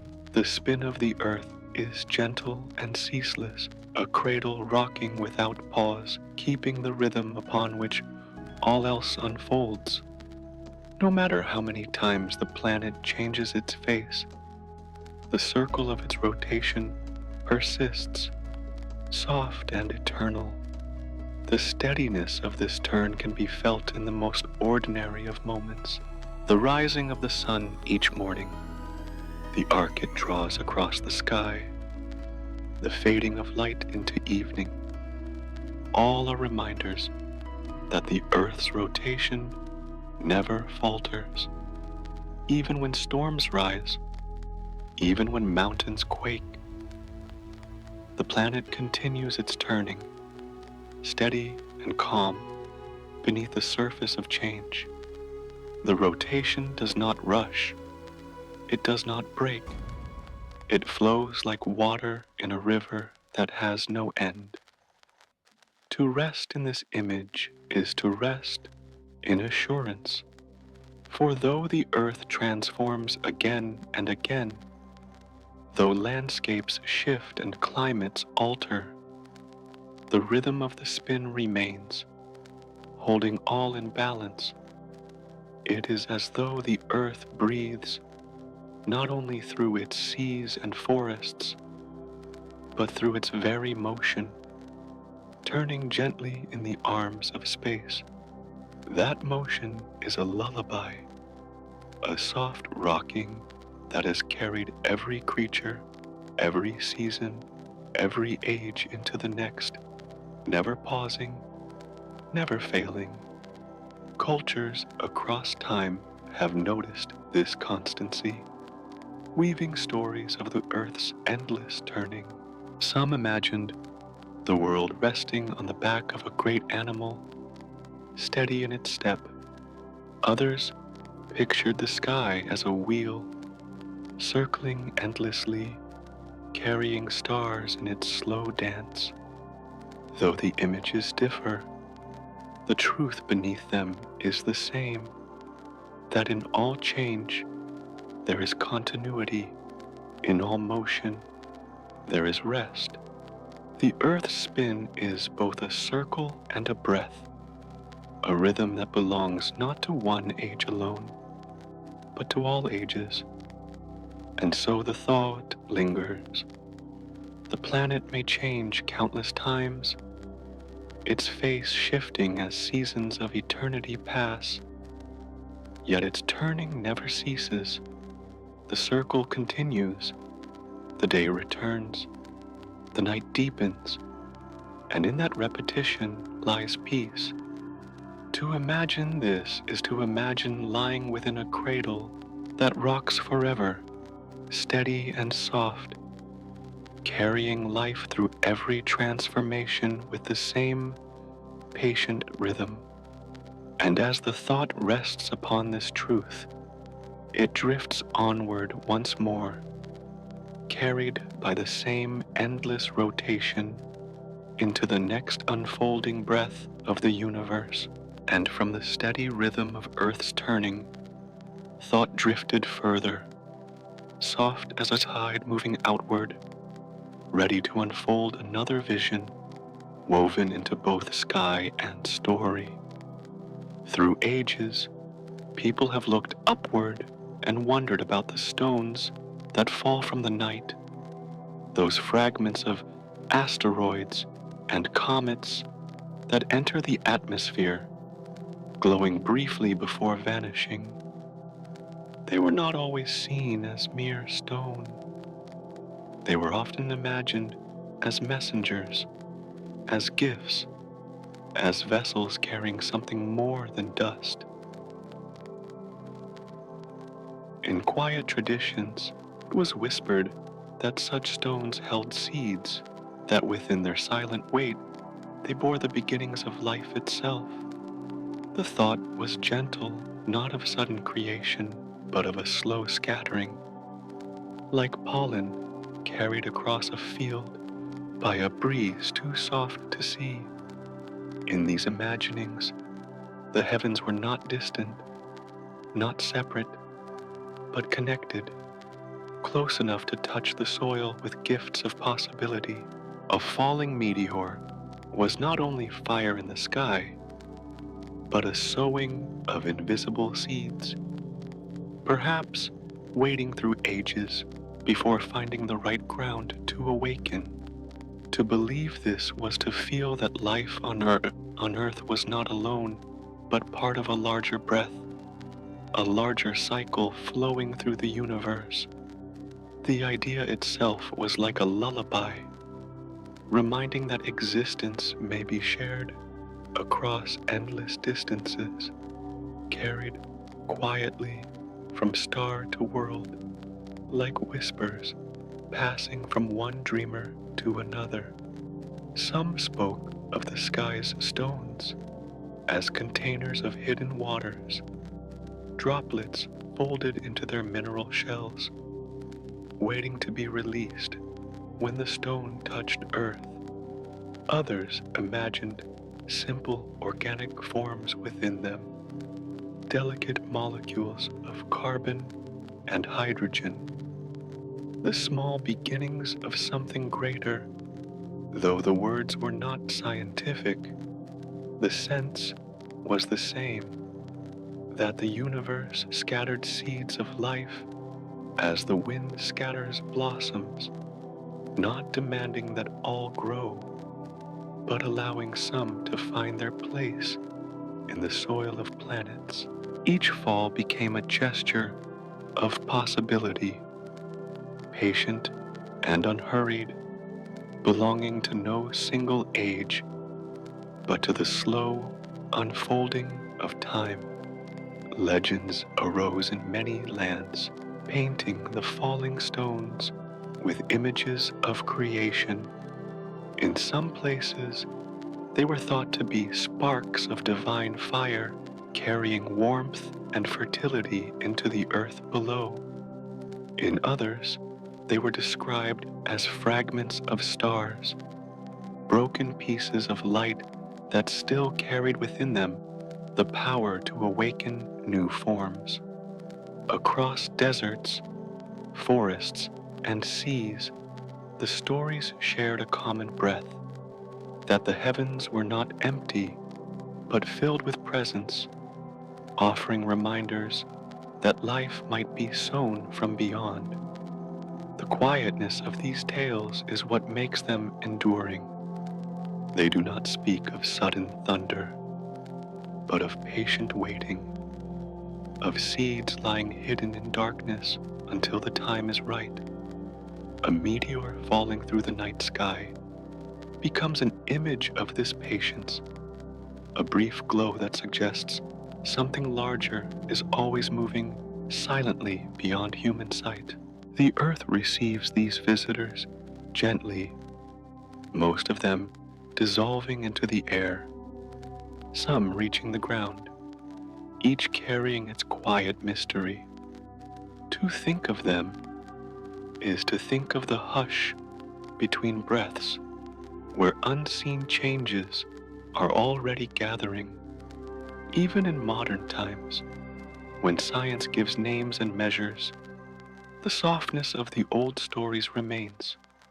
It is true that meteorites sometimes contain traces of organic molecules, patterns that echo the chemistry of life. Yet even this truth feels like poetry, as though the universe itself had always been scattering tiny hints long before names or numbers were given. The old belief and the newer knowledge meet in silence, both resting on the same image, that the sky is generous, that stones falling from darkness may carry not endings, but beginnings. To rest within this thought is to feel the comfort of belonging. Life on Earth is not a separate flame burning alone in the vast night, but part of a larger fire spread softly across stars, planets, and stones. Each meteor, no matter how small, becomes a reminder of this kinship, a thread linking the breath of the universe with the breath of Earth. Their journeys are long, their arrivals are quiet, but their presence deepens the sense that everything drifts together. Everything shares the same unseen rhythm, and so the image lingers, stones from the sky, carrying seeds not yet seen, settling upon the earth as though the universe itself were planting gardens. The thought is tender, the kind that eases the mind into rest, reminding that existence is not confined to one place, but flows outward endlessly, scattering, waiting, returning. It is an image of patience, of continuity, of silence filled with possibility, and from that soft image, thought drifts onward, as though the breath of the universe were preparing to carry yet another vision, another unfolding to the calm of night. And from the thought of seeds, scattered by falling stones, another image unfolded, soft as a breath turning to the next, ready to linger in the hush of ancient skies. When people of old lifted their eyes to the night, they saw brief streaks of light breaking across the darkness, and they did not call them meteors. To them, these sudden glimmers were signs, messages, voices from beyond. A shooting star was not only a fragment of stone burning into air, but a line of communication, a wordless letter written upon the sky. It appeared for a moment, vanished without trace, and yet in that instant, it seemed as if the heavens had spoken. To live under such a vision was to feel that the world above was never silent, but always watching, always whispering. The belief stretched across lands and cultures, woven into myth and memory like threads across a great tapestry. In Greece, the streaks were imagined as wandering souls, spirits crossing the wide darkness to send blessings or warnings. In Rome, they were taken as omens, brief signs of favor or disfavor from gods who watched unseen. Far to the east, stories told of spirits descending to touch the earth, their fiery trails seen as proof that the barrier between the sky and the ground was thin, open for a breath. Each place had its own words, its own meanings, yet all shared the same feeling. That light falling through night carried intention. The quiet of these interpretations lies in their softness. They did not always stir fear, but often reverence, as if the sky had chosen to bow close to those who walked beneath it. A meteor could be the promise of harvest, the arrival of a soul to join the ancestors, or the reply to a prayer whispered long before. Even when seen as warnings, the warnings themselves carried more of awe than terror, like distant thunder rolling across a valley, reminding without striking to gaze upward and see the streak of fire was to be drawn out of ordinary life, to be folded into a larger story, written not in words but in light. The stories grew because the sight itself was fleeting. A meter burns only for an instant, and in that instant, the mind fills the silence with meaning. Wishes were whispered into its path, not because of certainty, but because of hope, because the brevity of the light seemed to open a window where desire might be carried upward. The streak was a door, opening and closing before the breath could change, leaving the heart believing that its voice had been heard. Across generations, that instinct lingered, the instinct to tie a dream into a brief flame in the night. Science would later say that these lights were small stones, grains of dust burning away as they met the atmosphere. Yet even in that explanation, the old sense remains, for the truth does not erase the wonder. A grain of sand, traveling for ages, falling into light for only a second, is no less miraculous. The ancients gave it the name of omen or message. The modern eye may call it meteor, but both see the same thing: a sudden gift of brightness, a reminder that the sky is alive, that the distance between Earth and the stars is not endless, but can be crossed in a breath. To rest within this thought is to rest within the patience of night itself. For the ancients, the heavens were not cold, not silent, but responsive.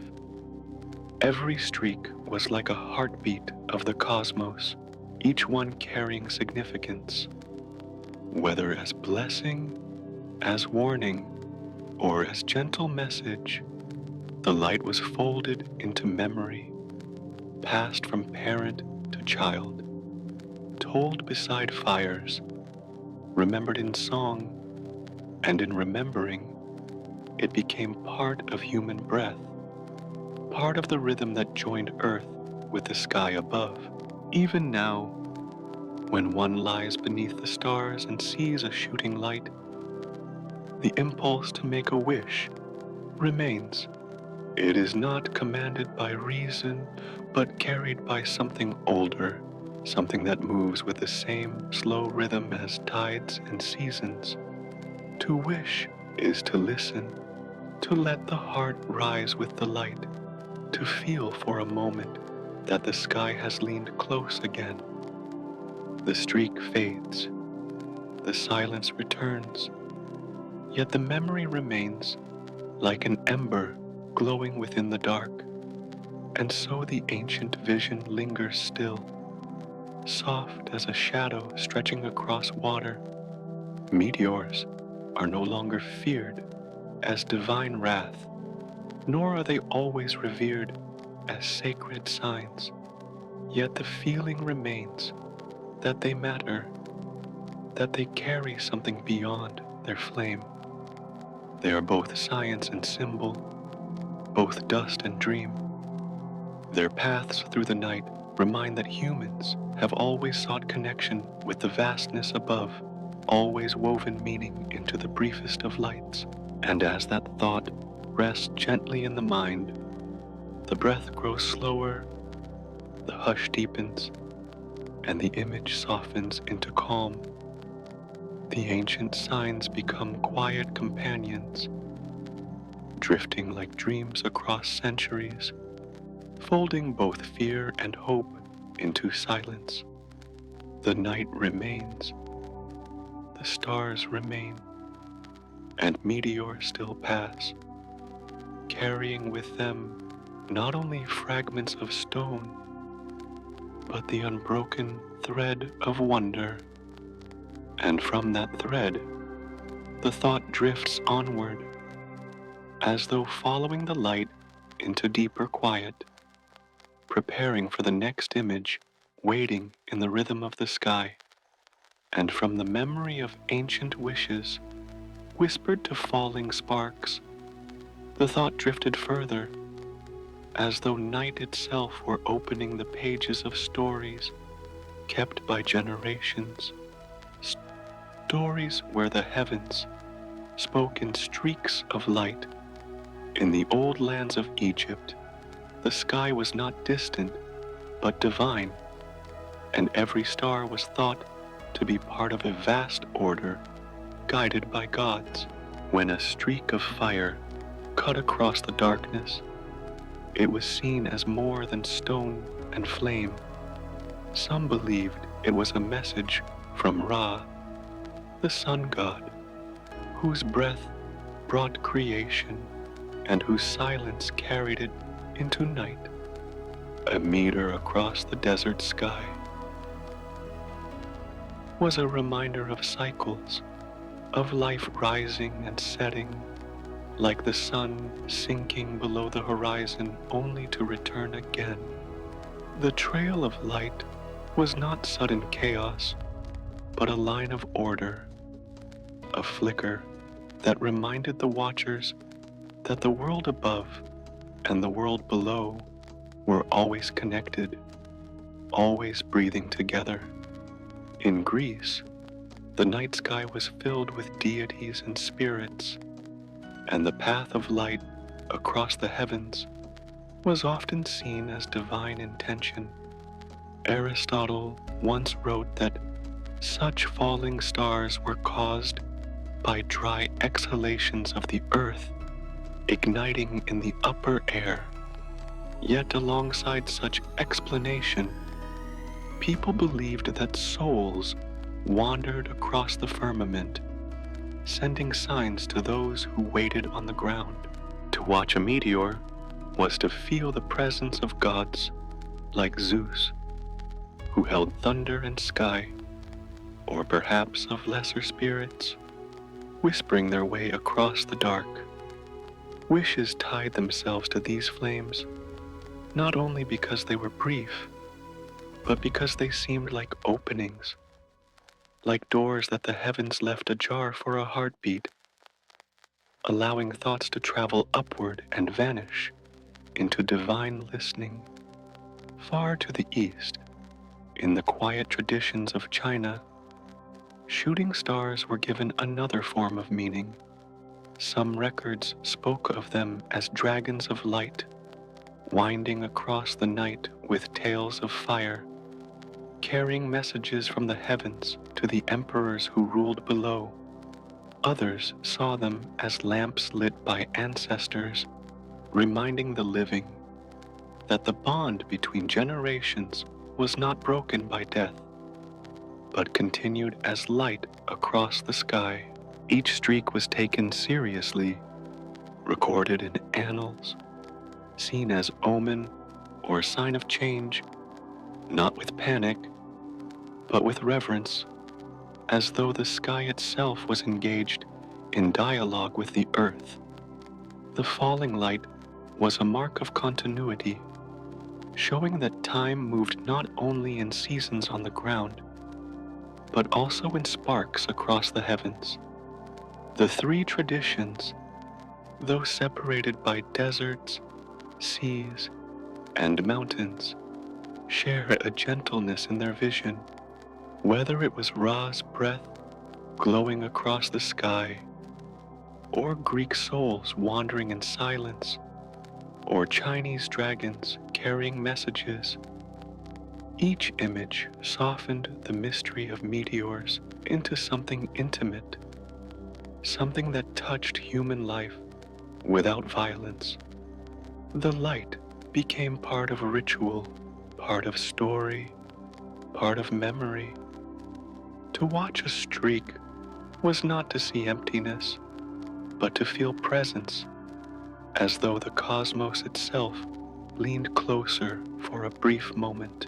These stories remind that people, long before science named these sparks as fragments of stone and dust, already carried within them the sense that the universe was not silent.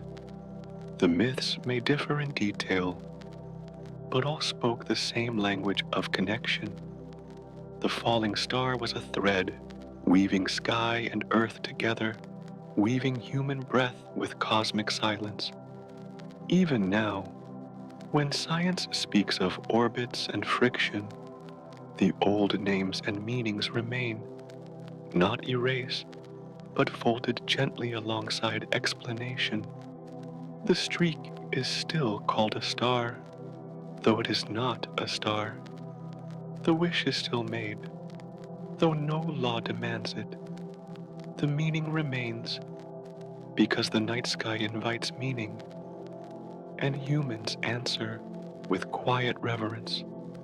To rest within these images is to rest within a rhythm, that has stretched across ages, the desert of Egypt, the marble hills of Greece, the misted mountains of China, all saw the same sky, all watched the same fleeting sparks, all tied their hopes and fears to them. The meteors became like breaths shared across cultures, inhaled and exhaled into story, carried forward not by stone, but by memory. The silence that followed each streak was deeper, filled not with absence, but with the lingering echo of divine attention. And so, as the thought lingers, it softens into calm. The myths remain, not as loud voices, but as whispers, folded into the night air, like scents of incense drifting across temple, like the hush of waves upon old shores, like the murmur of wind through ancient pines. They belong to the same darkness that still cradles earth, the same stars that still watch silently, the same meteors that still pass with gentle fire. The breath slows, the night deepens, and the thought drifts onward as though the old stories had been told, and now the sky itself was ready to carry the silence forward into the next waiting image. And from the gentle threads of old myths, the thought moved slowly into the quiet voice of science, as though the stories of the past had opened a doorway for discoveries of the present. Modern eyes turned toward the stones that drift through space, and within them, something unexpected was found. Not only were they made of dust and rock, but hidden inside were traces of water held in tiny minerals, like dew folded into stone. The word water itself feels simple, yet within it lies the essence of rivers and seas, the same substance that fills clouds and falls as rain, the same rhythm that moves through every breath of life. To imagine water sealed in a fragment of meteorite is to imagine the universe carrying within it a soft memory of oceans, a quiet seed of rivers not yet born.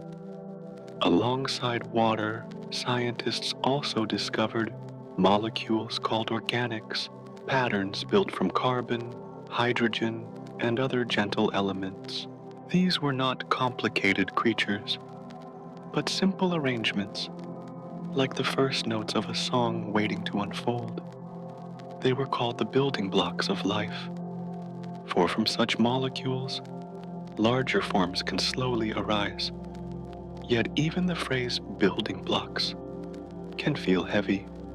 In stillness, they may be pictured as tiny seeds, scattered and carried in stone, waiting for the right soil, the right warmth, the right patience to begin their slow unfolding. They are not commands, not demands, but quiet possibilities drifting through the dark. To think of asteroids as carriers of such gifts softens their image even further. They are no longer only wandering stones, silent and cold, but messengers of potential, like small boats drifting down a great river, each carrying a handful of seeds across the currents of time. When these fragments meet Earth, the seeds fall gently into oceans or soil, mingling with what is already here. No explosion is needed, no sudden burst, only the slow weaving of chance and time, like pollen carried on wind, settling in quiet corners where life might one day bloom. The idea that life's beginnings may have been nourished by such stones is called panspermia, a word that means seeds everywhere.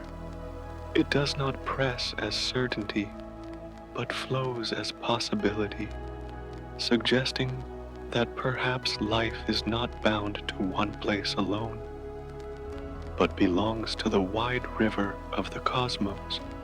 To hear this thought is to feel less alone, for it whispers that the earth may be part of a larger family, a gathering of worlds touched by the same drifting seeds, connected not by distance, but by the same quiet offering. The stars themselves seem gentler in this light, as though they too shared in the same slow breathing of life's beginnings. The fragments that carry such gifts have traveled for billions of years, their paths drawn in the quiet curves of gravity. They do not hurry, they wander, and within their wandering, they carry the same patience that the earth itself holds, the same rhythm that turns day into night, season into season. To imagine their journey is to imagine a cradle rocking slowly in the dark, the seeds within kept safe, not by force, but by silence, until the moment comes to release them into warmth. Even stone, silent and heavy, becomes tender when thought of as a vessel for water, for organics, for the beginnings of life. In this way, science does not erase the poetry of meteors, but deepens it.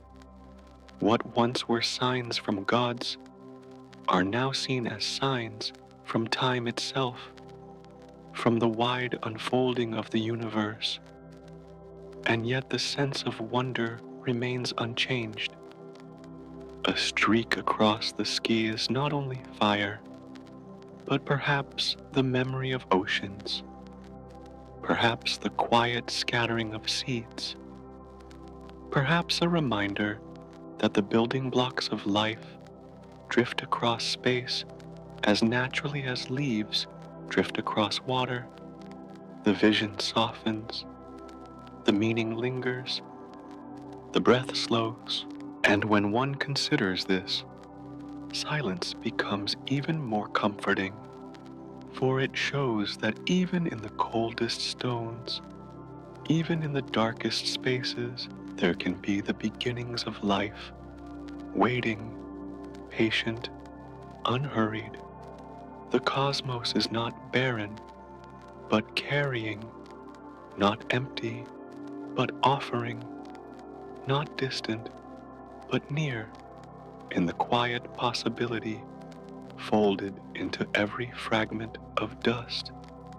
The thought rests there, in the balance between stone and seed, between silence and possibility, between science and wonder, and as it rests, it moves onward once again as naturally as breath, flowing into the next exhale, carrying the image of quiet beginnings into the deeper hush of night, and from the quiet thought of seeds, drifting through stone, the image unfolded further, showing how those fragments of the sky did not belong to only one way of seeing.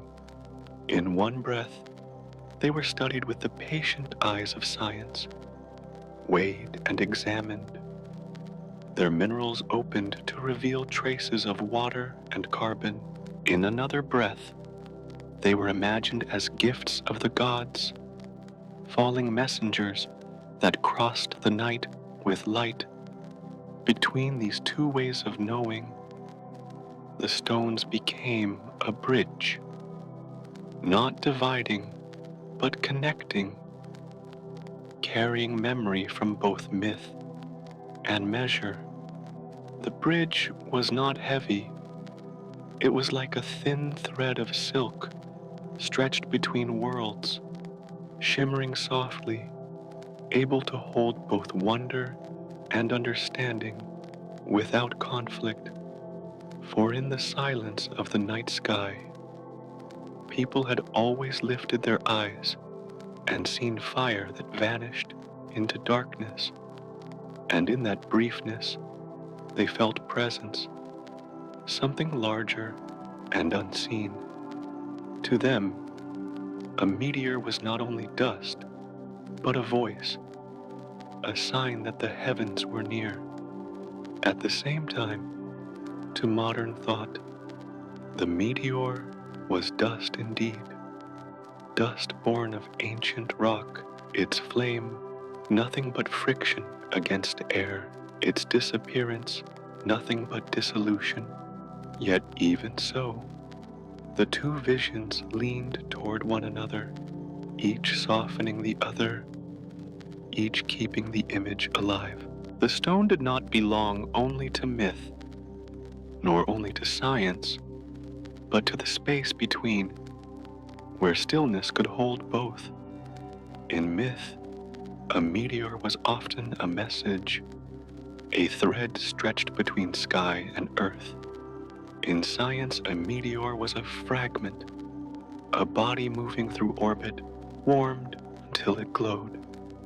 The difference was not contradiction, but echo, as if two voices were speaking the same thought in different tones.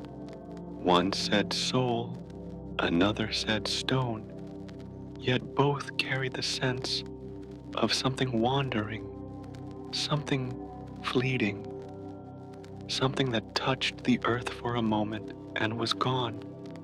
To hear them together was to feel the night grow fuller, not emptier, for both gave weight to the silence.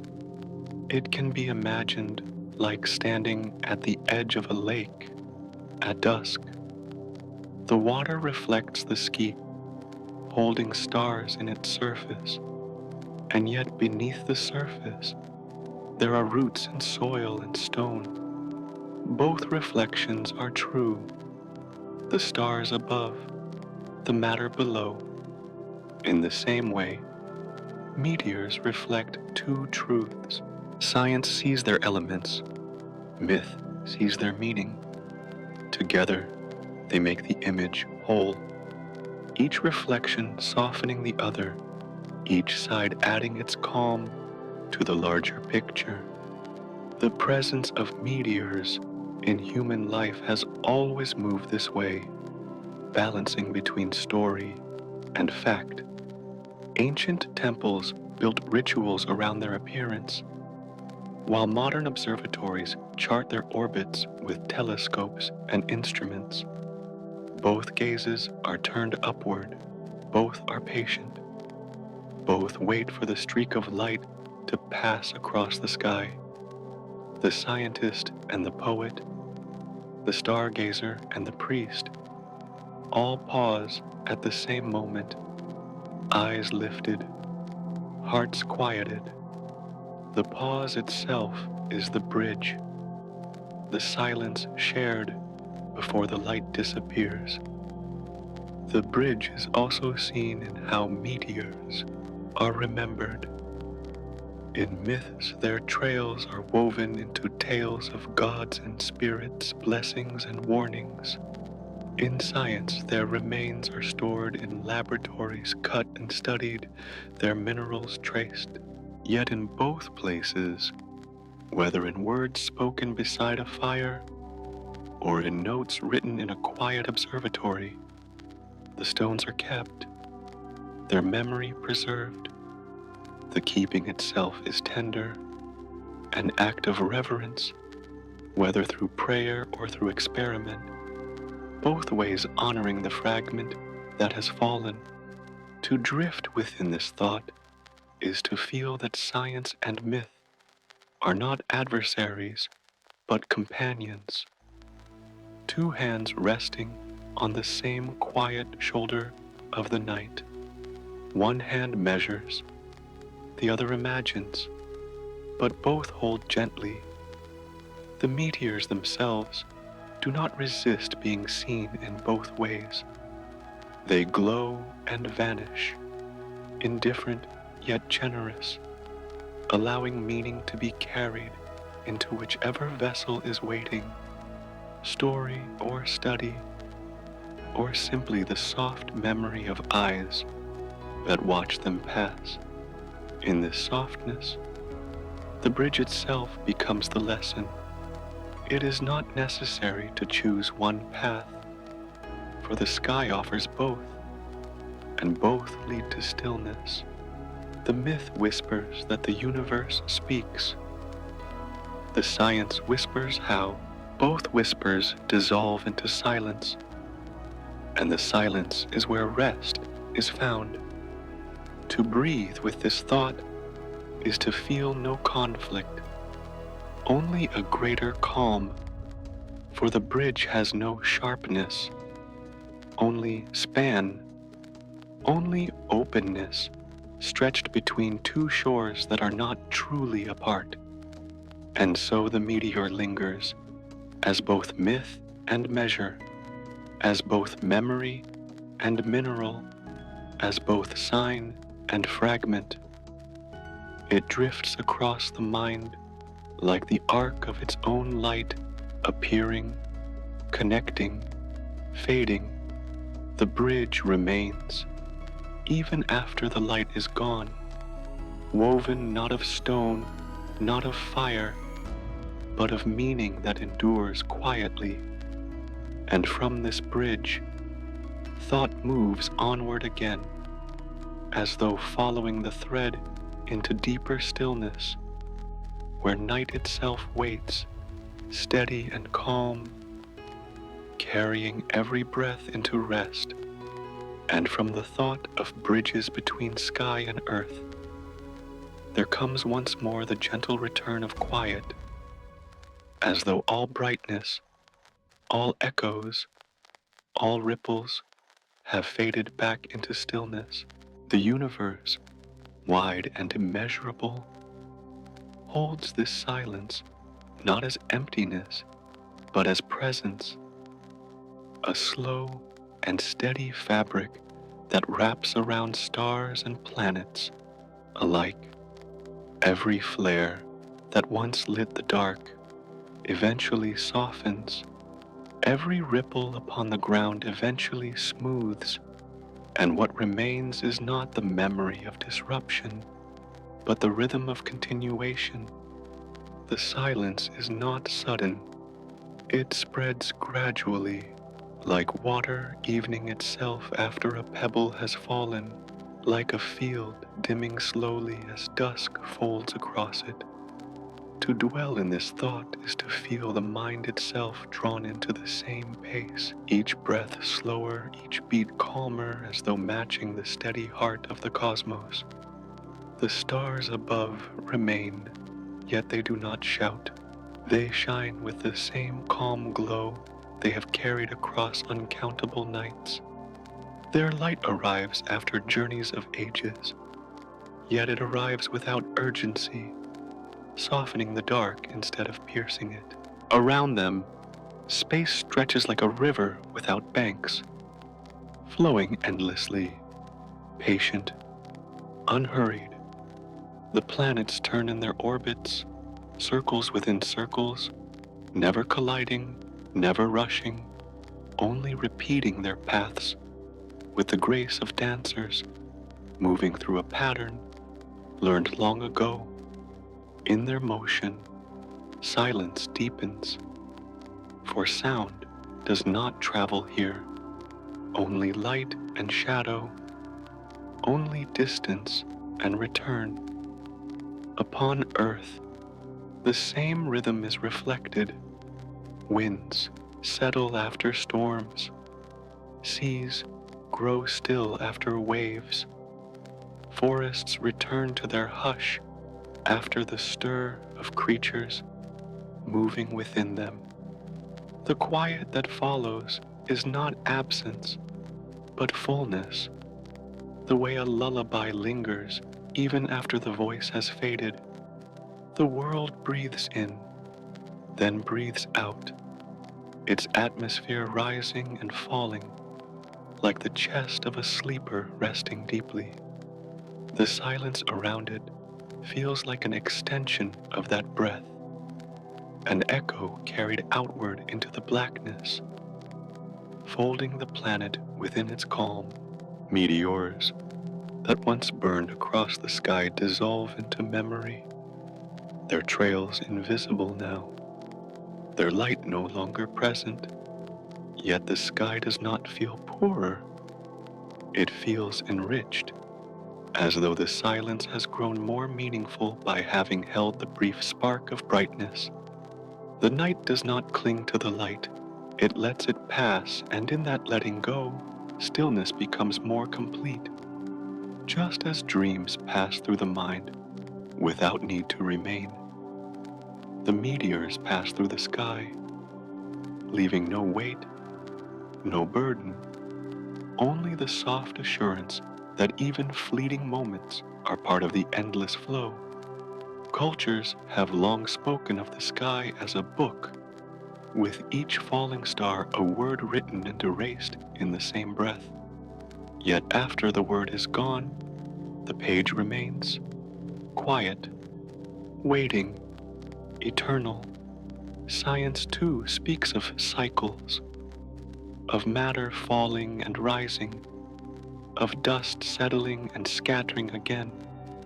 Between myth and measure, the truth is the same, that all things, after their moment, return to quiet.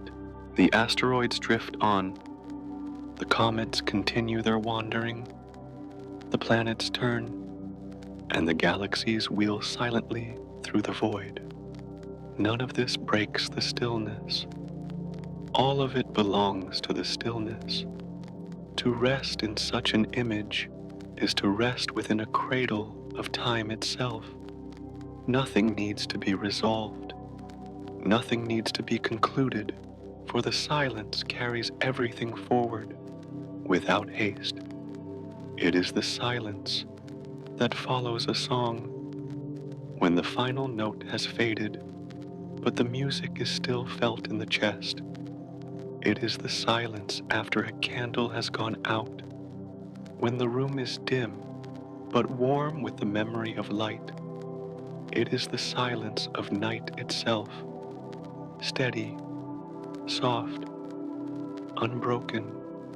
And as this silence continues, the thought of flow deepens, for silence is not a stop. It is a river, always moving, always carrying. The current cannot be seen, but it can be felt, like the pulse beneath the wrist, like the slow rising of air within the lungs.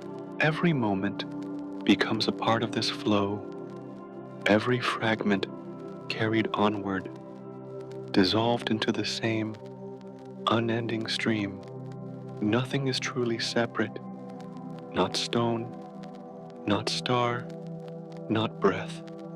All are gathered into the current, into the rhythm that does not end. The mind, too, can drift within this current. It does not need to steer. It does not need to decide. It only needs to follow, as a leaf follows the river, as a cloud follows the wind, as a thought follows the hush of night. In drifting, there is no effort, no struggle, only release, only ease. The silence grows wider, softer, until it feels like a blanket drawn across the body, until it feels like sleep itself waiting, ready, near. And so everything returns to stillness, everything folds back into quiet, everything drifts onward in the unbroken flow. The universe breathes, Earth breathes, the listener breathes, all aligned within the same rhythm. The silence is not an end, but a continuation, not a void, but a current without shore, And from this endless current, thought moves onward again, ready to follow the next breath, the next rhythm, the next unfolding of night. And from the quiet thread of silence, the thought drifts toward what follows after all things have touched, after all has passed. The dust that once rose in clouds begins to soften, to spread, to dissolve. Each grain, once flung upward by force, finds its way back down, gliding slowly, like ash returning to the earth after a quiet fire, like snow settling after a brief flurry. The air clears gently, and what was once hidden reveals itself again. Light returns, not suddenly, not harshly, but with the ease of dawn, spreading across a horizon, brushing the edges of the world with a calm glow. The sky, washed and patient, opens once more. The planet beneath, steady as it has always been, continues its turn. Earth holds its motion as if breathing, each rotation a long, measured inhale, each day and night a release. The quiet cycle enfolds all life within it, carrying forests, oceans, winds, and mountains in its embrace. Life rests here, not hurried, not scattered, but sheltered as if in the arms of a guardian that has never ceased to hold it. The planet does not pause. Its rhythm is as constant as the tide that ebbs and flows, as the pulse that beats gently within a sleeper's chest. Beyond, the smaller wanderers, the asteroids and fragments, drift along their own slow journeys. Each carries its solitude, moving not with purpose, but with the inevitability of motion itself. They pass by, sometimes near, sometimes far, each one a traveler tracing a path no hand has drawn, no mind has planned. In their silent passage, there is no malice, no urgency, only the steady continuation of their courses. The cosmos is wide, and they are but dust drifting through an endless sea, their presence a reminder of the ceaseless wandering of all things. The vastness stretches on, a canvas of darkness, scattered with stars. Within it, stillness reigns. Though stillness here does not mean absence, it means a fullness too wide to measure, a breath too deep to end.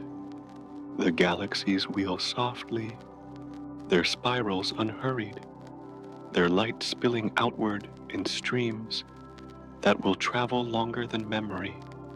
The void is not empty, but filled with the slow cadence of being, the rhythm of gravity holding worlds in place, the murmur of particles moving unseen, the whisper of distances beyond all measure. And in this expanse, silence is not loneliness, but companionship, the presence of all that exists, woven together in an endless drift. The thought of this silence draws the mind closer to rest. Each image softens, each word grows slower, until time itself feels hushed. What has collided fades into what has passed. What has passed becomes part of the background, the steady hum of the universe continuing. No moment clings, no scar resists. Everything joins the flow, as rivers join the sea. As night joins day, the silence after is like the silence before, only gentler, filled now with the quiet assurance that cycles always return. Life on earth continues within this calm. Seeds sprout after storms, roots deepen after rains, and creatures breathe within forests that have returned to stillness.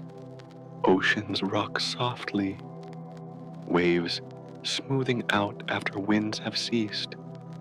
The sky, cleared of dust, mirrors stars once more, each point of light an echo of time stretching far behind and ahead.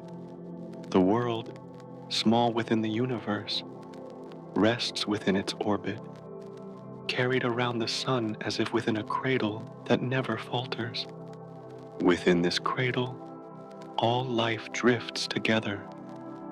The hum of insects, the whisper of grasses, the distant pulse of waves, all align with the same rhythm. The breath of the planet, the breath of the cosmos, even human thought, so restless, slows when placed within this rhythm.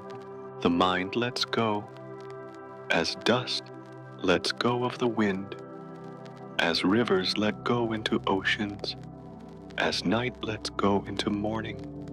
In release, there is rest. The asteroids continue to wander, and comets trail their luminous paths, fading as they move outward, yet each one part of the same stillness. Their stories are not written in fire alone, but in quiet return, in disappearance, in dissolving into the wide dark. They pass, and the silence receives them. They fade, and the sky continues to hold its calm. Space itself feels like a long exhale, drawn out, unbroken, a breath that has no need to end. Its rhythm seeps into thought, steadying, softening. Each pulse of silence carries with it a lull, a reminder that all things eventually rest. All things eventually join the same current of calm. And so, the listening mind drifts further, caught in the same unbroken tide. The earth remains, turning slowly. It does not hurry, does not pause, does not question. Its spin carries nights and days, shadows and light, each one unfolding, then folding back as if nothing has ever been disturbed.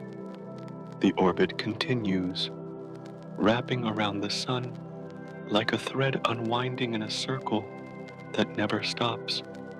Within this, life is carried, supported, embraced. The listener, too, is carried. Each breath mirrors the planet's breath. Each pause mirrors the silence of the sky. The body rests, heavy and light all at once, like a stone sinking softly into sand, like a leaf floating upon water. Thought loosens, dissolves, drifts away. Sleep waits, not as a sudden arrival, but as a continuation, as a door opening into the same silence that holds stars, planets, and dust alike.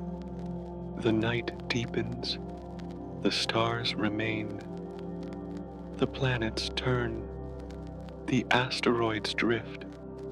The sky holds everything in its calm expanse. Nothing is hurried, nothing is forced, everything continues, softly, quietly, endlessly. And in that endlessness, The listener closes their eyes, letting the silence carry them. Breath joins the rhythm of the universe, slow and even, steady and soft. Sleep gathers, not apart from the cosmos, but within it, as though falling into the arms of the night itself. So dust fades, light returns, earth continues, space stretches, and stillness deepens. And in that stillness, the listener drifts, breathing with the universe, carried gently, endlessly into rest.